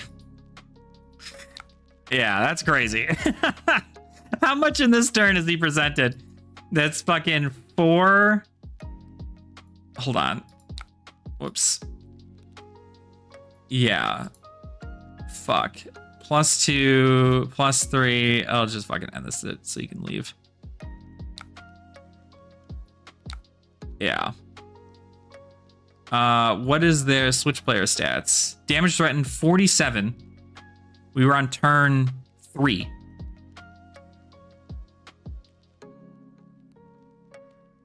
Average damage dealt per turn 18. So if we take a look at this hand, right? It's +1 to everything. So Descendant Gustwave comes in.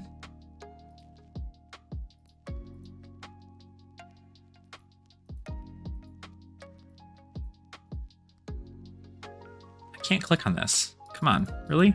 Anyway, Descendant Bonds, Spinning Wheel Kick, Crouching Tiger, or Tiger Taming Kikara, Crouching Tiger, Tiger Swipe. With 100 wins in hand. So they still could have come in with 100 wins.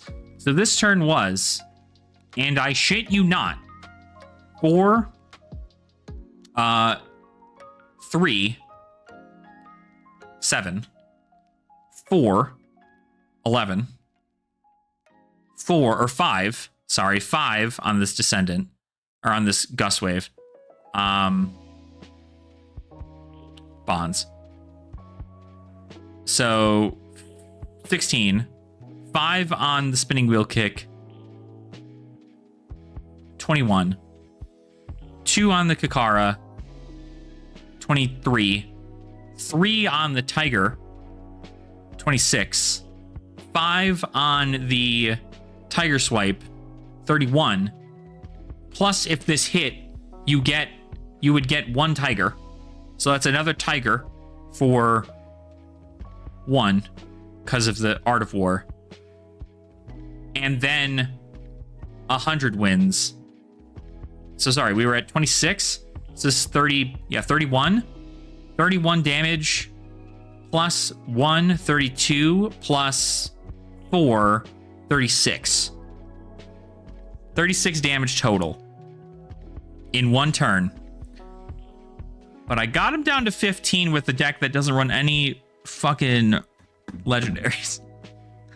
I'm just saying, if I don't have armor to block with,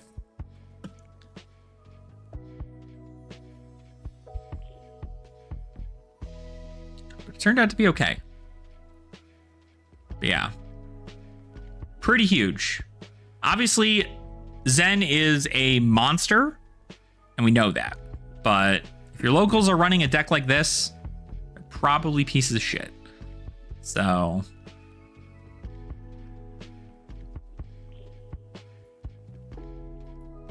yeah, total damage threatened 26, total damage threatened 47, total damage dealt 36, total damage dealt 25.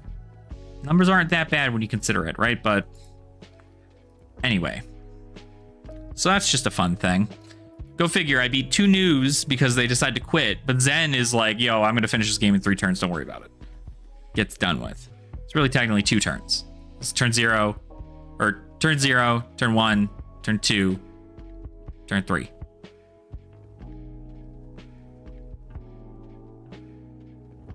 Hit his arm before he can transcend. Well, I mean, yeah, I guess that would probably be it. You'd probably hit it with T-Bones. Because you just boost T-Bones, get his armor. But at that point, he'd probably just give up a Shuko. But I just thought it was so funny how I came in with Scramble Pulse and they blocked. But then they didn't realize that they blocked, that it was only blocking 1 as opposed to blocking 3. So I was like, oh shit, this is pretty fun. But it's not bad. I think it works out. So I'm excited.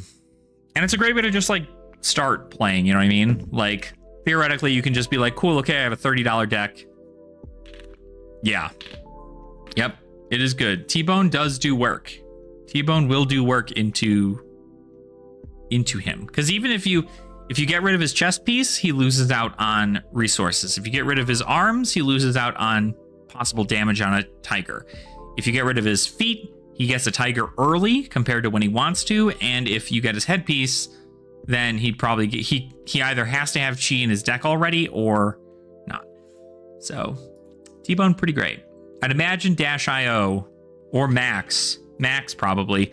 Max is probably a pretty fucking good tech into Zen, because there's a lot of disruption.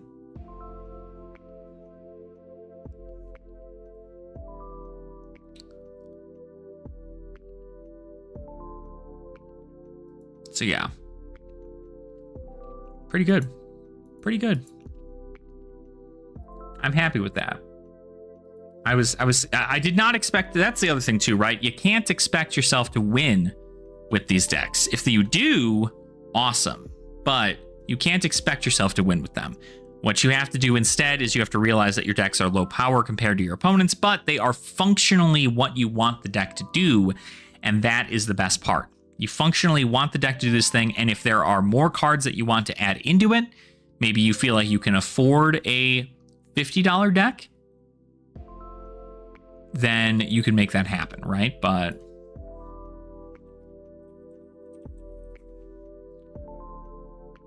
unfortunately, you can't run Magnetic Shockwave.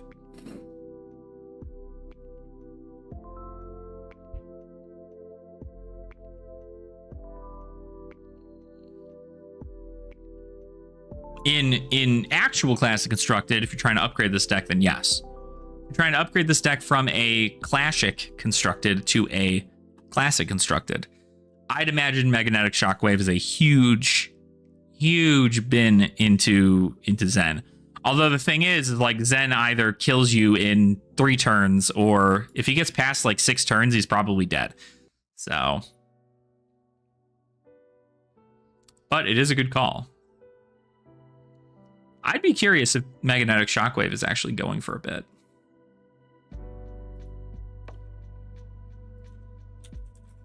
Yeah. Magnetic Shockwave. What are you going for right now? It is a $9 card. $9 unlimited edition normal card from Crew. Didn't get a reprint in white border. So that's pretty good.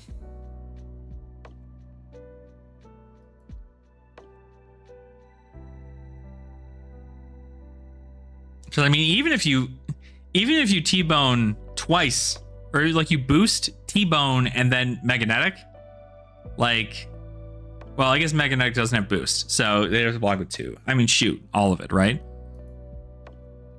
Down from where it was.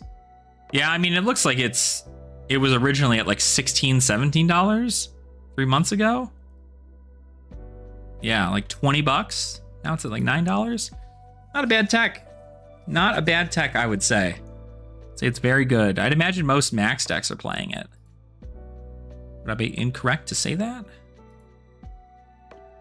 I want to know what that Max deck was that was playing that was in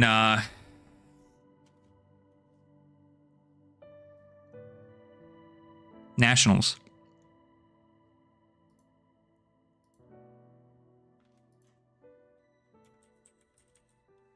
Yeah, T-Bone into T-Bone into Magnetic. Yeah, it'll get all of that.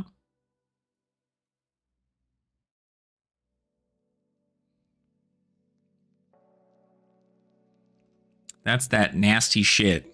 Because, I mean, like, at that point, right? Like, imagine just being like, oh, I couldn't search for chi. I couldn't, max in both dash right now. There you go. I mean, that's good against Zen. If you're going against Zen, great. You'd probably just swap out, like, the yellow T-Bones for something else at that point. It is a very, like, I gotta say, though, it is a very equipment-heavy format right now. It's so funny. Last night, dude, guys, I think it was probably the funniest thing I've ever done in my life. It brought me back. This brought me back to when I was playing against Sam Dando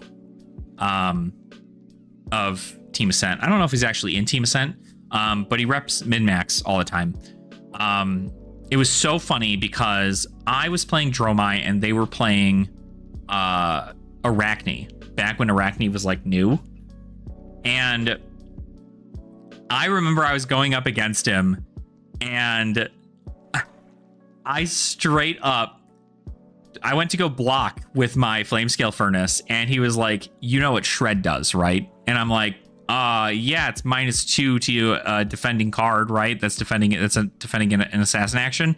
He's like, yeah, but you know how that works with temper, right? And I'm like, not entirely. What is it? And he's like, okay, so I'm gonna show you. And he shreds it. He shreds my Flamescale Furnace, and I'm like, oh my god, that's actually fucking busted. Well, I did that to somebody last night, and I felt so fucking bad. I didn't feel bad. I actually felt powerful. It was the only like power move I made the entire game. But their whole thing is that they block with Savage Sash early to get as much value out of it as possible. Because they're like, well, you know, Value Town, right? That's entirely what this is. And I run 2 blue shreds in my deck. I run 2 blue shred in my new deck. And so I attacked with a Leave No Witnesses, and they block with 2 pieces of armor. And they're like, I'm going to give these to you so we can get the block value out of them. And I'm like, okay.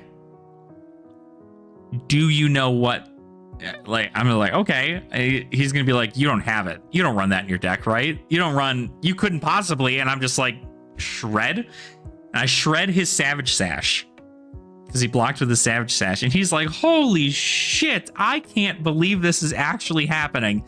And it was a fucking feels bad for them. I tell you what, it was so funny. They were like, yo, he lost his Savage Sash turn. Did he do turn 1? I think it was turn 1 because I went second. So it was huge. I was like, what? He was like, no way, you just shredded my sash. And I'm like, bro, shred. In the great words of Sam Dando and Ben Dodd, shred gets head. And that's how it works. It's just how it be. So like I felt so, I was like, dude, this is it, man. So great. I literally just one of the most powerful cards in this guy's whole arsenal, and he shuts it down.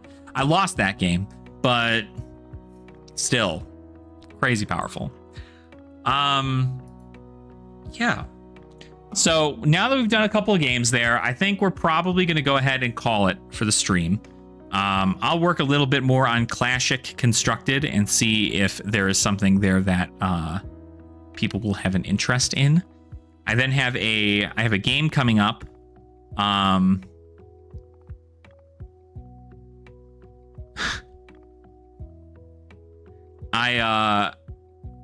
have a game coming up in 2.5 hours. So I need to get that readied and set up with myself and my opponent. See if I can become the fucking ultimate Clash master. And we go from there. But thank you all so much for watching. I hope you guys have a fantastic day. Let me know what you guys think about Classic Constructed. If you guys are watching this VOD, you can let me know in the comments down below. And you can go from there. So did something similar to a combo Bolton. He blocked with his chest that made his sword free. Then I scrambled pulse to destroy it, and he couldn't combo my. Yeah, that's what I'm talking about. That's what I'm talking about. So good. He blocked with Courage of Blade Hold, and you were like, scramble pulse? Now it's got 0. It dies. It's like, oh, I didn't even think about that. So good. But yeah, let me know what you guys think about Clash Constructed. It's probably, if I'm going to be honest, it's probably the best way to kind of be able to play something like Classic Constructed without needing to buy a whole lot of the powerful stuff. But a lot of the cards that you get as Majestics that are main for the set, that are main for like these things, are readily available. A lot of the play piece cards are really, really easy to get. So I do suggest that if you are going to be getting into it, Clash Constructed or just Clash in general, if you're looking for quick games, you can play Clash. If you're looking for maybe a little bit more grindier games, you can play Classic or Classic Constructed and kind of play through it from there. But anywho, that's going to be it for me. Thank you all so much for watching. Make sure to subscribe to the channel if you have not already. We are clearing closer to 2,000 subscribers. Even if we hit 1850 by the end of next month, I'd be pretty happy about it. We gain about somewhere between 5 to 10 subscribers a week. So I think if we keep up that same concept, we should be there, hopefully, as time goes on. But yeah, I'm mad I didn't come up with Classic Strike. Hey, listen, trademarked here on Ashenwings TCG, but I'd love to hear everybody's thoughts about it. So take care, everybody. Have a wonderful night, and I'll see all of your beautiful faces probably sometime soon. I might actually stream on Twitch tonight, play some Honkai Star Rail, so if you guys are down to watch that, I'll be over on Twitch, but that's much later tonight. So I'll see you all then. Take care, stay beautiful, continue to have fun in the flesh and blood, and I'll catch you guys later. Nerd out.